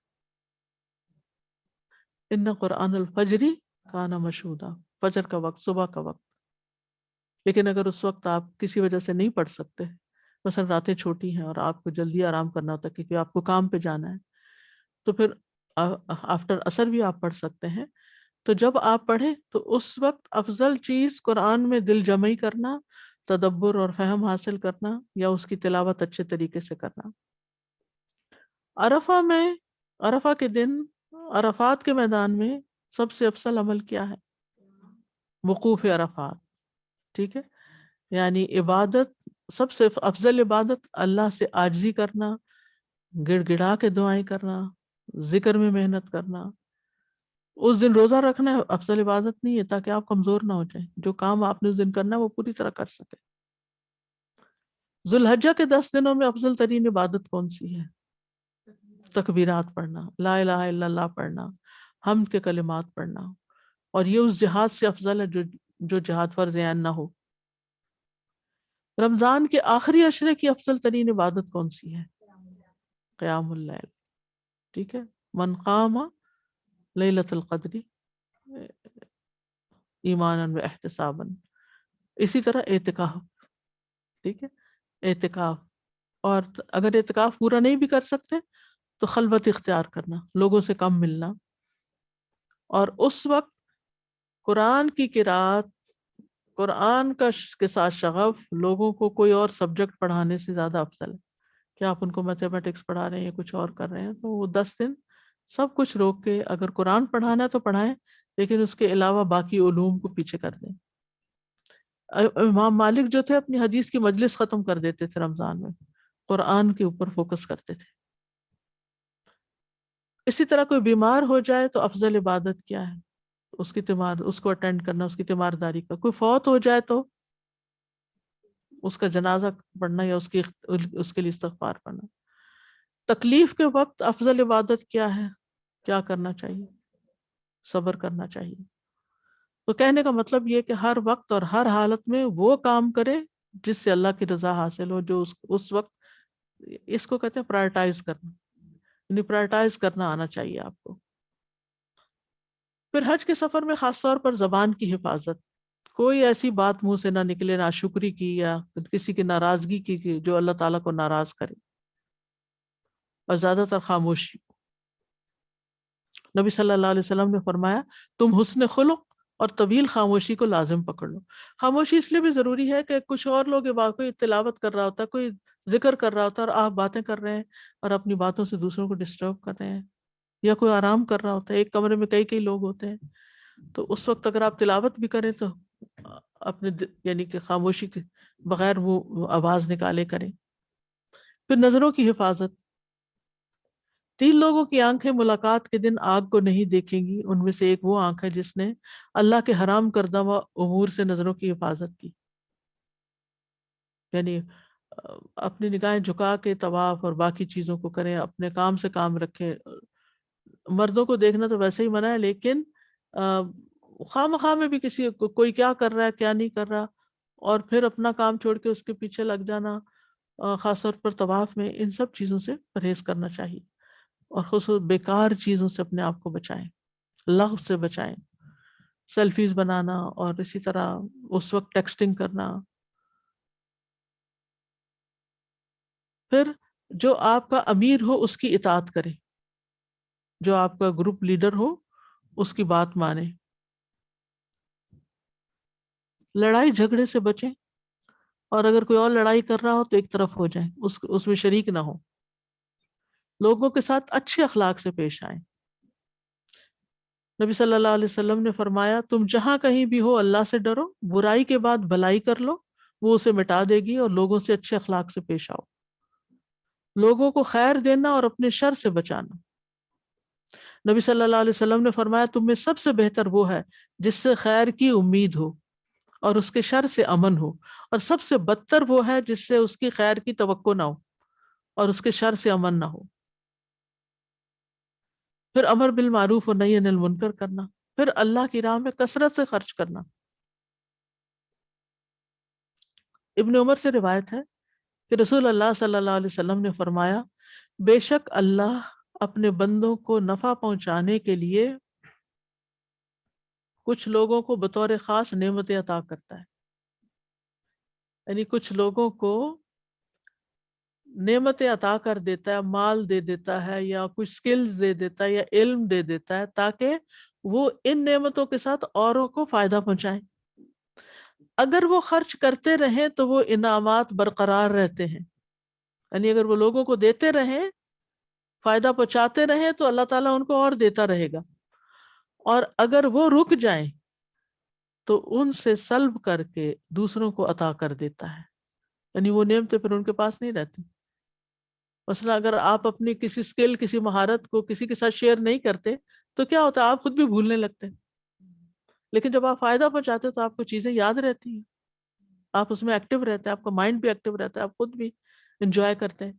اسی طرح علم ہے آپ کے پاس، آپ جب تک سکھاتے رہیں، آپ حیران ہوں گے۔ میرا پی ایچ ڈی کا تھیسس جس سبجیکٹ میں تھا اور جو اس کا آتھر تھا ابو طاہر السلفی، وہ 106 سال کی عمر میں فوت ہوا، اور آخری دن بھی وہ عصر کے وقت حدیث پڑھا رہا تھا کہ جو ہی اس نے ختم کیا تو اس کی جان چلی گئی، بس 106 سال کی عمر میں۔ ان کو اور ان کے علاوہ بہت سے جو ایسے ہی واقعات میں نے پڑھے، اس سے مجھے اتنی موٹیویشن ملی کہ علم سکھانے میں کوئی ریٹائرمنٹ نہیں، اور یہ کام ایسا ہے کہ اگر انسان اس کو کرتا رہتا ہے تو اس دماغ بھی اس کا حاضر رہتا ہے، اور وہ جب دوسروں کو فائدہ پہنچاتا ہے تو اللہ تعالیٰ اس کا فائدہ اس کو خود پہنچاتے ہیں، کیونکہ آپ کو خود باتوں کی یاد دہانی ہو جاتی ہے، آپ کو عمل کی راہیں ملتی ہیں. جتنا چاہے آپ جانتے ہو، علم کو فریش نہ کرے تو عمل آہستہ آہستہ ختم ہونے لگتا ہے، آپ ویک پڑنے لگتے ہیں. پھر نئے سرے سے جانتے ہیں، پھر آپ کو یاد آ جاتا ہے، پھر آپ نئے سرے سے وہ کام شروع. مثلا آپ نے ایک بات جانی، آپ نے وہ کام شروع کر دیا. مثلا پرندوں کو پانی ڈالنے کا یا دانہ ڈالنے کا کام آپ نے شروع کیا، اور کچھ عرصے کے بعد آپ کو بھول گیا، سردیاں آئیں کچھ اور، آپ ٹریول کر گئے، وہ سلسلہ ٹوٹ گیا. اب پھر آپ کو کسی دن پھر کہیں ریمائنڈر ملا، پھر آپ شروع ہو گئے. تو اس طرح ہوتا ہے ہر کام میں، کبھی جب بریک آتی ہے تو وہ چیزیں عادتیں چھٹ جاتی ہیں. تو علم کا یہ فائدہ ہوتا ہے کسی کو سکھانے کا کہ انسان کے اپنے عمل میں بھی بہتری آتی رہتی ہے، فائدہ ہی فائدہ ہے، اور ثواب الگ ہے. اسی طرح باقی چیزیں بھی جو بھی اللہ نے آپ کو دیا ہے، کسی بھی قسم کا کوئی ہنر، کوئی عقل کی بات، کوئی خاص پیشہ ہے آپ کا، کچھ بھی. مثلا اگر آپ ڈاکٹر ہیں، اتنا عرصہ آپ نے جاب کی، پھر آپ ریٹائر ہو گئے، تو آپ والنٹریلی کہیں کام کر سکتے ہیں، لوگوں کو فائدہ پہنچا سکتے ہیں. آج کل تو ویسے اتنے مواقع، یوٹیوب پہ لوگ بیٹھ کے کیا کیا مشورے دے رہے ہوتے ہیں اور لوگوں کو فائدے پہنچا رہے ہوتے ہیں. تو مطلب ایک ذہن ہونا چاہیے کہ ہم نے اپنی ذات سے فائدہ پہنچانا ہے. آپ مثلا جہاز میں جا رہے ہیں تو آپ عملے کو بتا سکتے ہیں کہ میں ڈاکٹر ہوں، اگر آپ کو کسی وقت ایمرجنسی، اول تو وہ اعلان بھی کر دیتے ہیں، تو فوراً یہ نہ کہیں آپ میرے ذمہ پڑ گیا یہ مریض، میں نہیں، میں کوئی اور اٹھ جائے. نہیں، آپ اٹھیں، فائدہ پہنچائیں. اللہ نے آپ کو ہی نعمت دی. اللہ تعالیٰ اگر آپ نہیں استعمال کریں گے تو اللہ تعالیٰ کسی اور سے کروا لے گا کام. دنیا کے کام رکتے تو نہیں نا. اسی طرح سفر میں مسافروں کے کام آنا. نبی صلی اللہ علیہ وسلم نے فرمایا، جس نے کسی مسلمان سے دنیا کا کوئی دکھ دور کیا، اللہ تعالیٰ اس سے قیامت کے دن کے دکھوں میں سے کوئی دکھ دور کر دے گا. جس نے کسی مشکل میں پڑے شخص کے لیے آسانی کی، اللہ اس کے لیے دنیا اور آخرت میں آسانی کرے گا. جس نے کسی مسلمان کی پردہ پوشی کی، اللہ دنیا اور آخرت میں اس کی پردہ پوشی کرے. اور اللہ اس وقت تک بندے کی مدد میں رہتا ہے جب تک بندہ اپنے بھائی کی مدد میں رہتا ہے. سلف صالحین جو تھے وہ جب حج وغیرہ کرتے تھے اور جب نکلتے تھے سفر میں یا ویسے لوگوں کے ساتھ ملتے جلتے تھے، تو وہ صاحب بالجم کا حق بہت ادا کرتے تھے کہ میرا ساتھی کون ہے، میرے ساتھ کون بیٹھا ہو. یہ نہیں کہ ضرور کوئی رشتہ دار ہو، دوست ہو، یا کچھ جان پہچان کا ہو، کوئی بھی ہو، اس کو میں کیسے فائدہ پہنچاؤں. اس کے ساتھ اچھے طریقے سے پیش آتے، حال چال پوچھتے، غم خواری کرتے، اگر کچھ کھاتے تو اس کو آفر کرتے. اور ان میں سے ہر ایک یہ چاہتا تھا کہ وہ اپنے بھائی کی خدمت کرے. ہر ایک کی یہ خواہش ہوتی تھی کہ وہ اس کا کام کر دے، اور اس کا حسب نسب، اس کا سٹیٹس، اس کا مال، اس کی انا اس معاملے میں آڑے نہیں آتی تھی کہ میں تو ایک بلینئر ہوں اور یہ میں غریب شخص کا سامان اٹھا لوں یا کچھ. آپ کو معلوم ہے کہ ایک کمپنی ہے سعودی عرب میں، سیافا کے نام سے، کھجوروں کی. یہ ملٹی بلین کا بزنس ہے، یا بلینز کا بھی آپ کہہ سکتے ہیں احتیاط کے ساتھ. انہوں نے حرم کے پاس حاجیوں کو کھلانے کے لیے 30 ملین کا کچن بنوایا ہے، جس میں کھانا روزانہ کھانا پکتا ہے اور وہ فری بٹتا ہے رمضان میں خاص طور پر. اور آپ حیران ہوں گے کہ جو اس کا مالک ہے وہ خود بھی وہاں جا کے کام کرتا ہے کبھی، اور اس کے علاوہ کبھی وہ کسی حاجی، کسی ضعیف کی ویل چیئر لے کے تو خود چلا کے طواف کروا کے لے آتا ہے. اور بھی بہت سی اچھی اچھی باتیں ان کے بارے میں کسی نے مجھے بتائیں کہ اس شخص کو اللہ نے اتنا دیا ہے لیکن رتی برابر غرور نہیں. کسی کی خدمت کرنی ہو، کسی کی مدد کرنی ہو، کسی کے کام آنا ہو. ہم دیکھیں کہ اللہ کے مہمانوں میں سے کسی ایک کو بھی اگر کچھ کھلا دینا تو انسان کا دل خوش ہو جاتا ہے کہ میں نے اللہ کے گھر میں کسی کو کچھ دیا ہے. تو آپ خود سوچیں کہ جو روزانہ کئی ہزار، مجھے اب یاد نہیں کہ کتنے کھانے روز وہاں سے بنتے ہیں، پیک ہوتے ہیں اور بٹتے ہیں. اسی طرح پانی پلانے کا انتظام. آپ نے دیکھا اگر راستے میں لوگ کھڑے ہوتے ہیں، پانی کی بوتلیں کندھوں پہ اٹھا کے اور لوگوں کو بانٹ رہے ہوتے ہیں. تو یہ سلف صالحین کی، اور اب بھی میں دیکھتی ہوں کہ بہت سے لوگوں میں اس طرح کی خیر پائی جاتی ہے کہ ہمارے ہاں تو یہ ہے نا کہ میں استاد ہوں تو اس لیے مجھ پہ لازم نہیں کہ میں اپنے شاگرد کو پانی پکڑاؤں، شاگردی کا کام ہے کہ وہ جو پانی پکڑائے، نہیں. کسی طرح کا بھی کوئی آپ ماں ہیں، آپ استاد ہیں، آپ کوئی بہت بڑی بزنس مین ہے، کچھ بھی ہیں، تو کوئی آپ کو اسٹیٹس ملا ہوا ہے، لیکن آپ اللہ کے گھر میں ایک عاجز فقیر ہیں. اور وہاں پر کسی کی بھی خدمت کرنی، کسی کے بھی کام آنا ہو، کسی کو بھی کچھ دینا ہو، کوئی چیز آڑے نہیں آنی چاہیے، کوئی ایگو نہیں ہونی چاہیے، کوئی اپنی سیلف اسٹیم کا وہ جو ہوتا ہے ایک بھوت سوار کے ہم بڑی چیز ہیں، وہ نہیں ہونا چاہیے.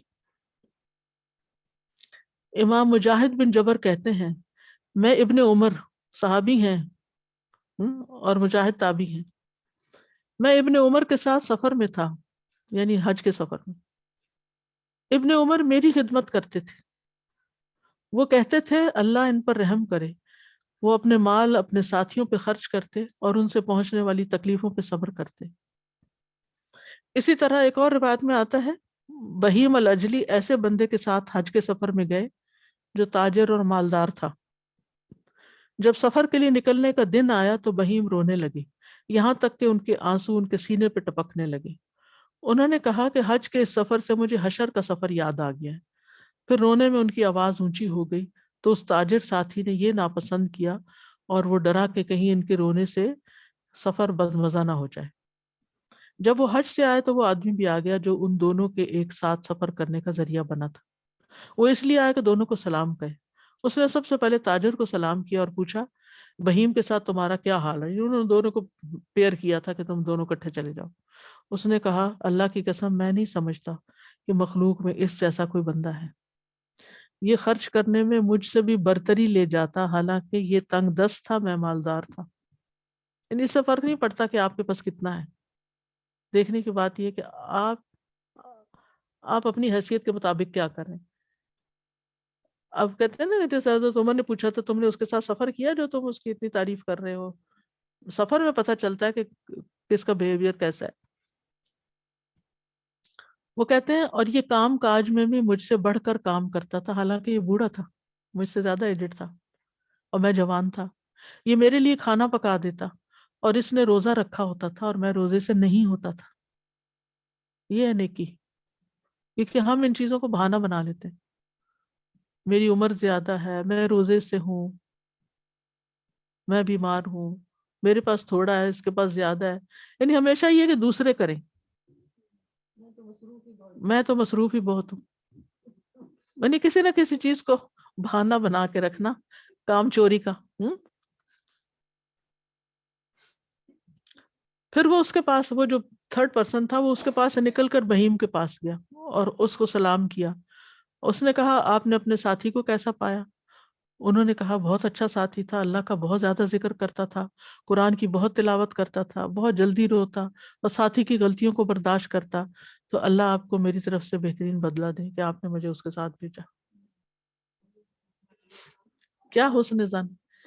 ہمارے جیسا کوئی ہوتا تو یہ تو بس ہر وقت قرآن ہی پڑھ رہا تھا، اس کو کسی کی خبر نہیں تھی. اکثر سلف صالحین جب سفر میں جاتے تو اپنے ساتھیوں کے ساتھ شرط باندھ لیتے کہ میں اس شرط پہ جاؤں گا جب مجھے کام کرنے دیا جائے گا. وہ اس چیز کو اجر اور غنیمت کا سبب سمجھتے تھے. اس میں عامر بن عبد قیس اور عمر بن عتبہ بن فرقد ہیں. حالانکہ وہ دونوں عبادت میں بھی بہت محنت کرتے تھے لیکن ساتھ خدمت میں بھی آگے تھے. عبداللہ بن مبارک سفر میں اپنے ساتھیوں کو بہت مزے کا کھانا کھلاتے اور خود روزہ رکھتے تھے. جب وہ اپنے شہر مرو سے حج کرنے جاتے تو اپنے ساتھیوں کو جمع کرتے اور کہتے آپ میں سے کون حج کرنا چاہتا ہے؟ تو وہ ان کے خرچے لے لیتے، اچھا لاؤ پیسے میں تمہیں حج کرواتا ہوں.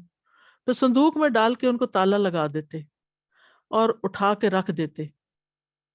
پھر اپنے پاس سے ان پر بہت کچھ خرچ کرتے، کھانے کھلاتے، جو وہ پیچھے والوں کے لیے تحفے تحائف خریدنا چاہتا وہ خرید کے دیتے. پھر ان کو اپنے ملک یا شہر کی طرف واپس لے آتے، جب پہنچ جاتے تو کھانے پہ بلاتے. پھر ان کو جمع کرتے، پھر وہ صندوق منگواتے جس میں ان کا سرمایہ ہوتا، پھر ہر ایک کے پیسے اس کو واپس دے دیتے، یہ لو.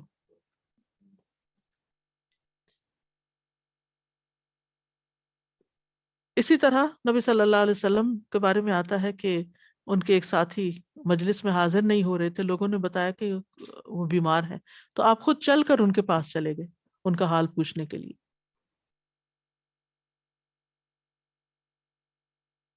پھر اسی طرح راستے میں آنے والی تکلیفوں سے اجر کمانا چاہیے، شعور کے ساتھ ہر منصب کو ادا کریں، اس کی روح کو سمجھیں، رب کی قربت محسوس کریں، اور دوران حج جو بھی تھکن یا اذیت پہنچے اس پہ ثواب کی نیت کریں، اور بار بار لوگوں سے ذکر نہ کریں آج تو پاؤں ہی ٹوٹ گئے، ہر تھوڑی کے دیر کے بعد ایسی باتیں نہ کریں، کیونکہ اس سے دوسروں کو خوشی نہیں ہوتی۔ مثلا آپ کو تکلیف ہو رہی ہے تو جو سنے گا وہ خوش تھوڑی ہوگا، وہ بھی تکلیف محسوس کرے گا۔ کوئی پوچھے کیا حالت ہے، الحمدللہ بہت اچھا ہے۔ پھر اسی طرح نبی صلی اللہ علیہ وسلم نے فرمایا کسی مسلمان کو دنیا میں جو کانٹا بھی چبھے وہ اس پر ثواب کی نیت سے صبر کرے تو اس کی وجہ سے قیامت کے دن اس کے گناہ معاف ہو جائیں گے۔ پھر اسی طرح اگر دو لوگ جھگڑ رہے ہوں یا دو لوگ کچھ ناراض ہوں ایک دوسرے، ان کو بھی صلح کروا دیں۔ نبی صلی اللہ علیہ وسلم نے فرمایا کیا میں تمہیں ایسا صدقہ نہ بتاؤں کہ اللہ اس مصرف کو بہت پسند کرتا ہے، لوگوں کے درمیان صلح کراؤ، یہ ایسا صدقہ ہے جو اللہ کو پسند ہے۔ خواتین کو خاص طور پر سفر میں ایک اور چیز کا لحاظ رکھنا چاہیے، اور وہ یہ کہ خوشبو نہ لگائیں، کسی بھی قسم کی خوشبو نہ لگائیں۔ تھوڑے پسینے کی اسمیل آ رہی ہے برداشت کر لیں، نہ پاؤڈر لگائیں، نہ عطر لگائیں، نہ ڈیوڈرنٹ لگائیں، نہ کچھ اور لگائیں۔ پھر اسی طرح اگر بیماری کی وجہ سے عمرہ نہ کرنے کی کوئی کا شک ہو تو مشروط احرام باندھیں۔ مثلا آپ کو پتہ ہے کہ آپ کے پیریڈز ختم ہی نہیں ہوں گے اور آپ عمرہ نہیں کر سکیں گے تمتع والا، اور سیدھا عرفات جانا پڑے گا، تو پھر اس احرام کو کھولنے کی کر لیں۔ پھر اسی طرح خاص طور پر زبان کی حفاظت، اور پھر مردوں کے اندر اختلاط سے بچیں، یعنی ان کی طرف سے یہ نہیں کہ آپ اس شوق میں کہ میں کعبے کے قریب نماز پڑھوں اور عین مردوں کی صف میں کھڑی ہو جائیں، تو اس میں کوئی نیکی نہیں ہے۔ کیونکہ بعض خواتین آخری وقت تک کہنے کے باوجود وہاں سے نہیں نکلتی ہیں مطاف سے، اور پھر ٹریپ ہو جاتی ہیں، ادھر بھی مرد ہیں ادھر بھی مرد ہیں، اور ان سے آپ ٹکرا رہے ہیں اور آپ نماز پڑھ رہے ہیں، یہ کس قسم کی عبادت ہے؟ پھر اسی طرح طواف کے دوران دھکم پیل سے بچنا ہے، آواز دھیمی رکھنی ہے، بغیر علم کے فتوے دینے سے بچنا ہے، جس بات کا علم نہ ہو علم والوں سے پوچھیں، بے مقصد گفتگو سے بچیں، بے مقصد گفتگو یہ بہت ضروری ہے، کیونکہ کچھ لوگ فضول کی باتیں کرتے رہتے ہیں، بیکار کی باتیں، لطیفے، ہنسی مذاق، ادھر ادھر کی باتیں۔ سکینت اور وقار رکھیں۔ پھر یہ کہ سفر کی دعائیں یاد کر لیں،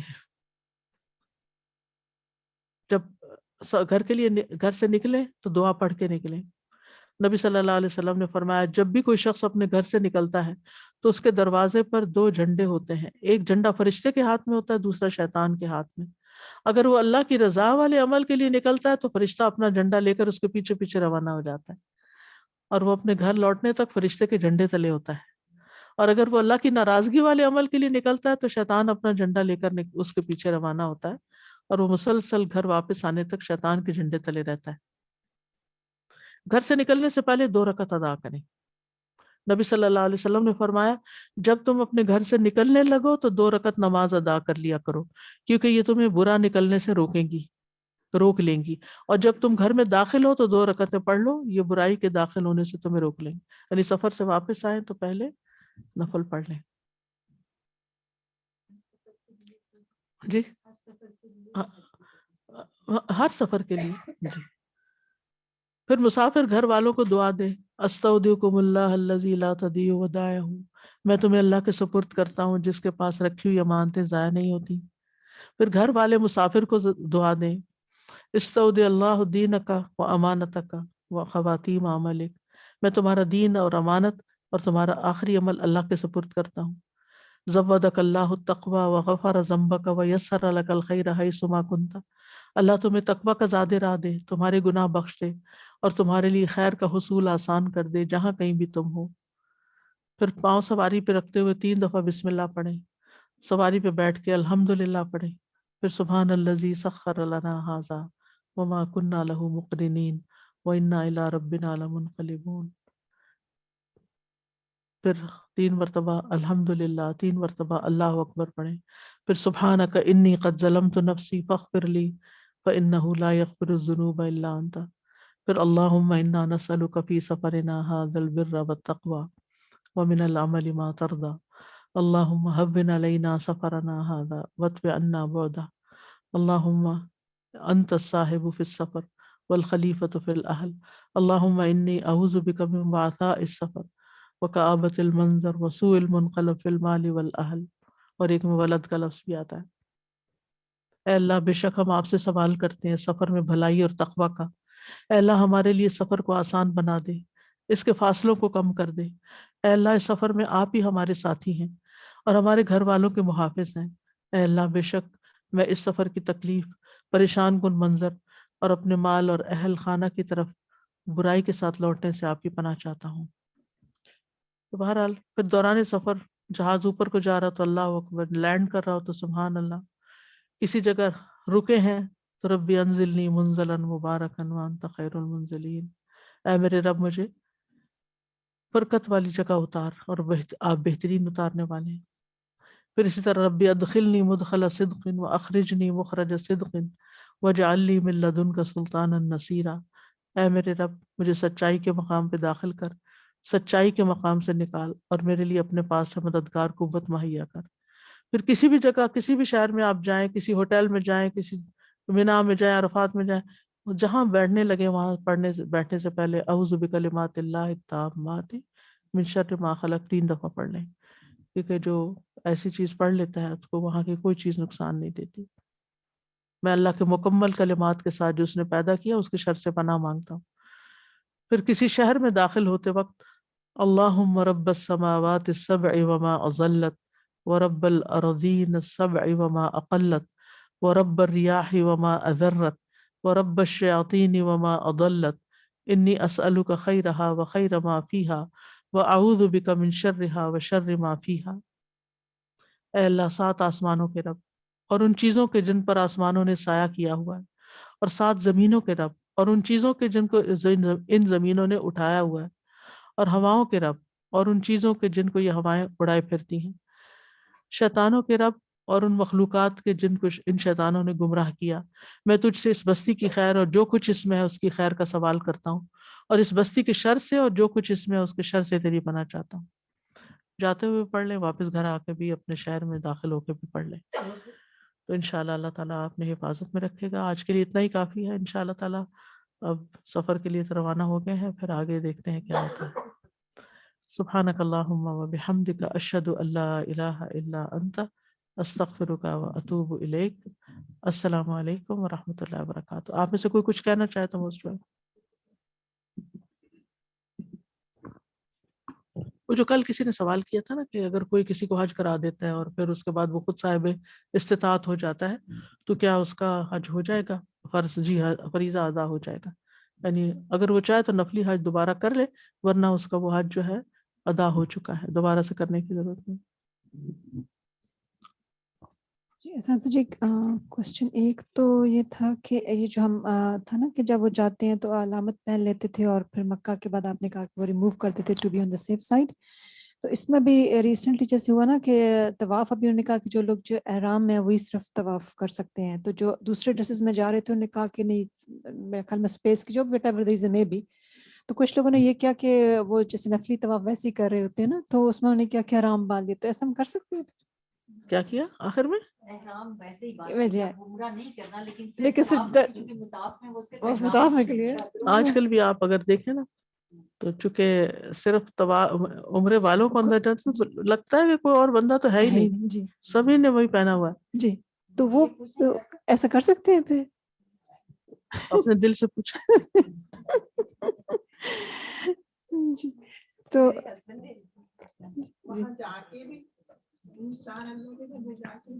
اصل میں مشکل یہ ہے وہاں جا کے بھی اگر آپ کو صرف ایک دفعہ جانے کا موقع ملے وہ دوبارہ انٹر ہی نہ ہونے دیں، یہ بھی تھوڑا سا حالانکہ جگہ ہو اندر، جی، تو اگر جگہ ہو پھر تو ٹھیک ہے، اور اگر جگہ نہ ہو تو دوسرے لوگوں کو موقع دے، پھر ٹھیک ہے نا۔ جی اچھا ایک اور سر جی بات ہے یہ جیسے تھا نا کہ نکلنے سے پہلے صلاۃ توبہ پڑھے اپنے گناہ، جیسے نا کہ تو کیا کہ جو کچھ لوگ کہتے ہیں کہ کسی پوچھ نہیں ہو سکے کر سکتے ہیں کہ کس سے کہہ کے جائیں کہ like if you have done anything wrong to you تو مجھے فارگیو کر دیں because I am going for حج، اور اس طرح سے کچھ کر سکتے ہیں مجھے سمجھ نہیں آیا آپ کا سوال. کہ کسی انسان سے سب ریلیٹیوز ہیں یا جو بھی ہیں فرینڈس ٹھیک ہے، وغیرہ ہیں ان سرکل میں ہم کہہ سکتے ہیں کہ بیکاز ہم حج پہ جا رہے ہیں تو اگر ہاں اف آئی ہیو ہاں ڈن اینی تھنگ بالکل، رانگ ٹو یو ضرور تو کہنا چاہیے، کہہ کے جانا چاہیے. جی جی جزاک اللہ خیر. جب حج کیا جائے عمرہ کیا جائے تو اچھے سے کیا جائے، یعنی پیسہ خوب لگایا جائے اور کمفرٹیبل حج کیا جائے اور عمرہ کیا جائے تو زیادہ ثواب ہوتا ہے. کیونکہ ابھی آپ نے بتایا کہ وہ ایک ہی اونٹ لیتے تھے، رسول صلی اللہ علیہ وسلم نے ایک ہی اونٹ لیا جو سب ان کا سامان والا بھی تھا. تو لیکن اونٹ اچھا ہو، ٹھیک ہے نا، یعنی کمفرٹیبل حج کا مطلب یہ ہے کہ سواری اچھی ہو، سامان تھوڑا ہی ہو، بے شک سواری اچھی بھی ہے. کمفرٹیبل حج اس سے نہیں ہوتا کہ آپ کو ڈھیروں سامان ہو، وہ بڑا مشکل حج ہو جاتا ہے. اپنی حیثیت کے مطابق. السلام علیکم استاذہ جی. وہ میں ایک سوال پوچھ رہی ہوں کہ جیسے لیڈیز وغیرہ سب مل کے کمیٹی ڈالتے ہیں اور عمرے پہ جانے کے لیے، حج پہ جانے کے لیے، تو اس پہلی لے لی ہے، دوسری تیسری، اس میں آپ کیا کہتی ہیں کہ حج یا عمرے کا وہ تو قرضہ ہی ہو گیا، قرضہ ہو گیا ہے نا؟ سب کا مال آپ نے اکٹھا کر لیا اور آپ چلے گئے، ہاں. کیونکہ آپ کی جگہ کون دے گا اگر کچھ ہو گیا؟ تو یہ باقیوں کا حق کیسے ادا ہوگا؟ جی، تو یہ صحیح نہیں. پھر اس کا مطلب اینڈ کا ہو جس نے بھی اپنا جمع کرنا ہے تو پھر جی ہاں، مبین کچھ کر. جی استاذہ جی یہی کہنے والی تھی کہ آخر میں لے لیں. ہاں جی بالکل. جب سے اللہ کا شکر ہے الخدا شروع ہوا تو میں کمیٹی ڈالتی ہوں ایک خاص مقصد کے لیے، اور وہ اخیر پہ دیتی ہے میری فرینڈس مجھے، اور وہ میں اس مقصد کے لیے پوری یوز کر کرتی ہوں. بالکل. تو الحمدللہ آخری کمیٹی لینے میرا خیال ہے اٹس جی. اوکے.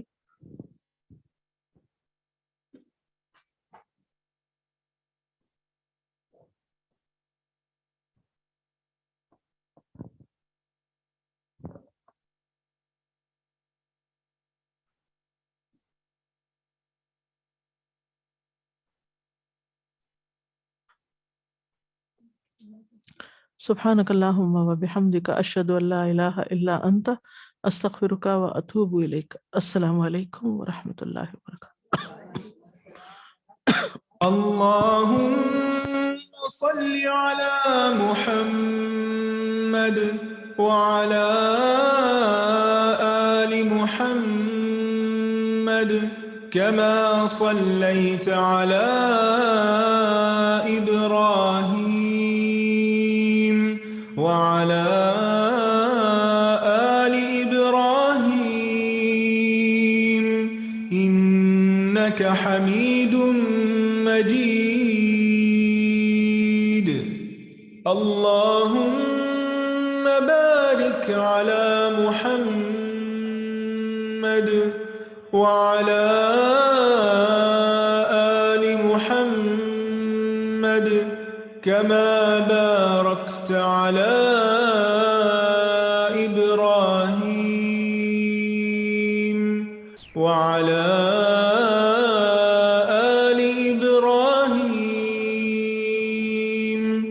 إنك حميد مجيد.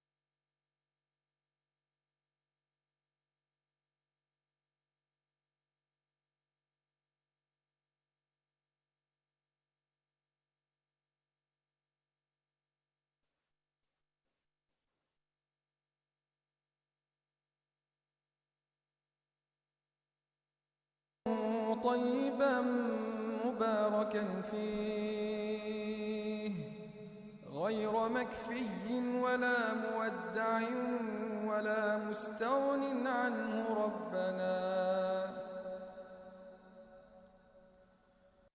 الحمد لله حمدا كثيرا طيبا مباركا فيه غير مكفي ولا مودع ولا مستغن عنه ربنا.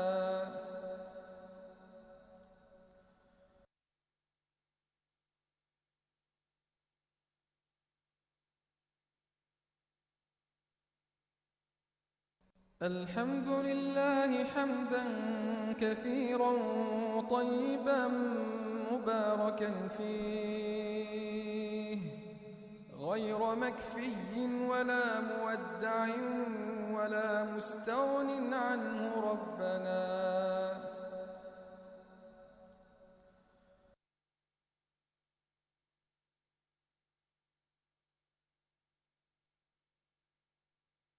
الحمد لله حمدا كثيرا طيبا مباركا فيه غير مكفي ولا مودع ولا مستغن عنه ربنا. الحمد لله حمدا كثيرا طيبا مباركا فيه غير مكفي ولا مودع ولا مستغن عنه ربنا.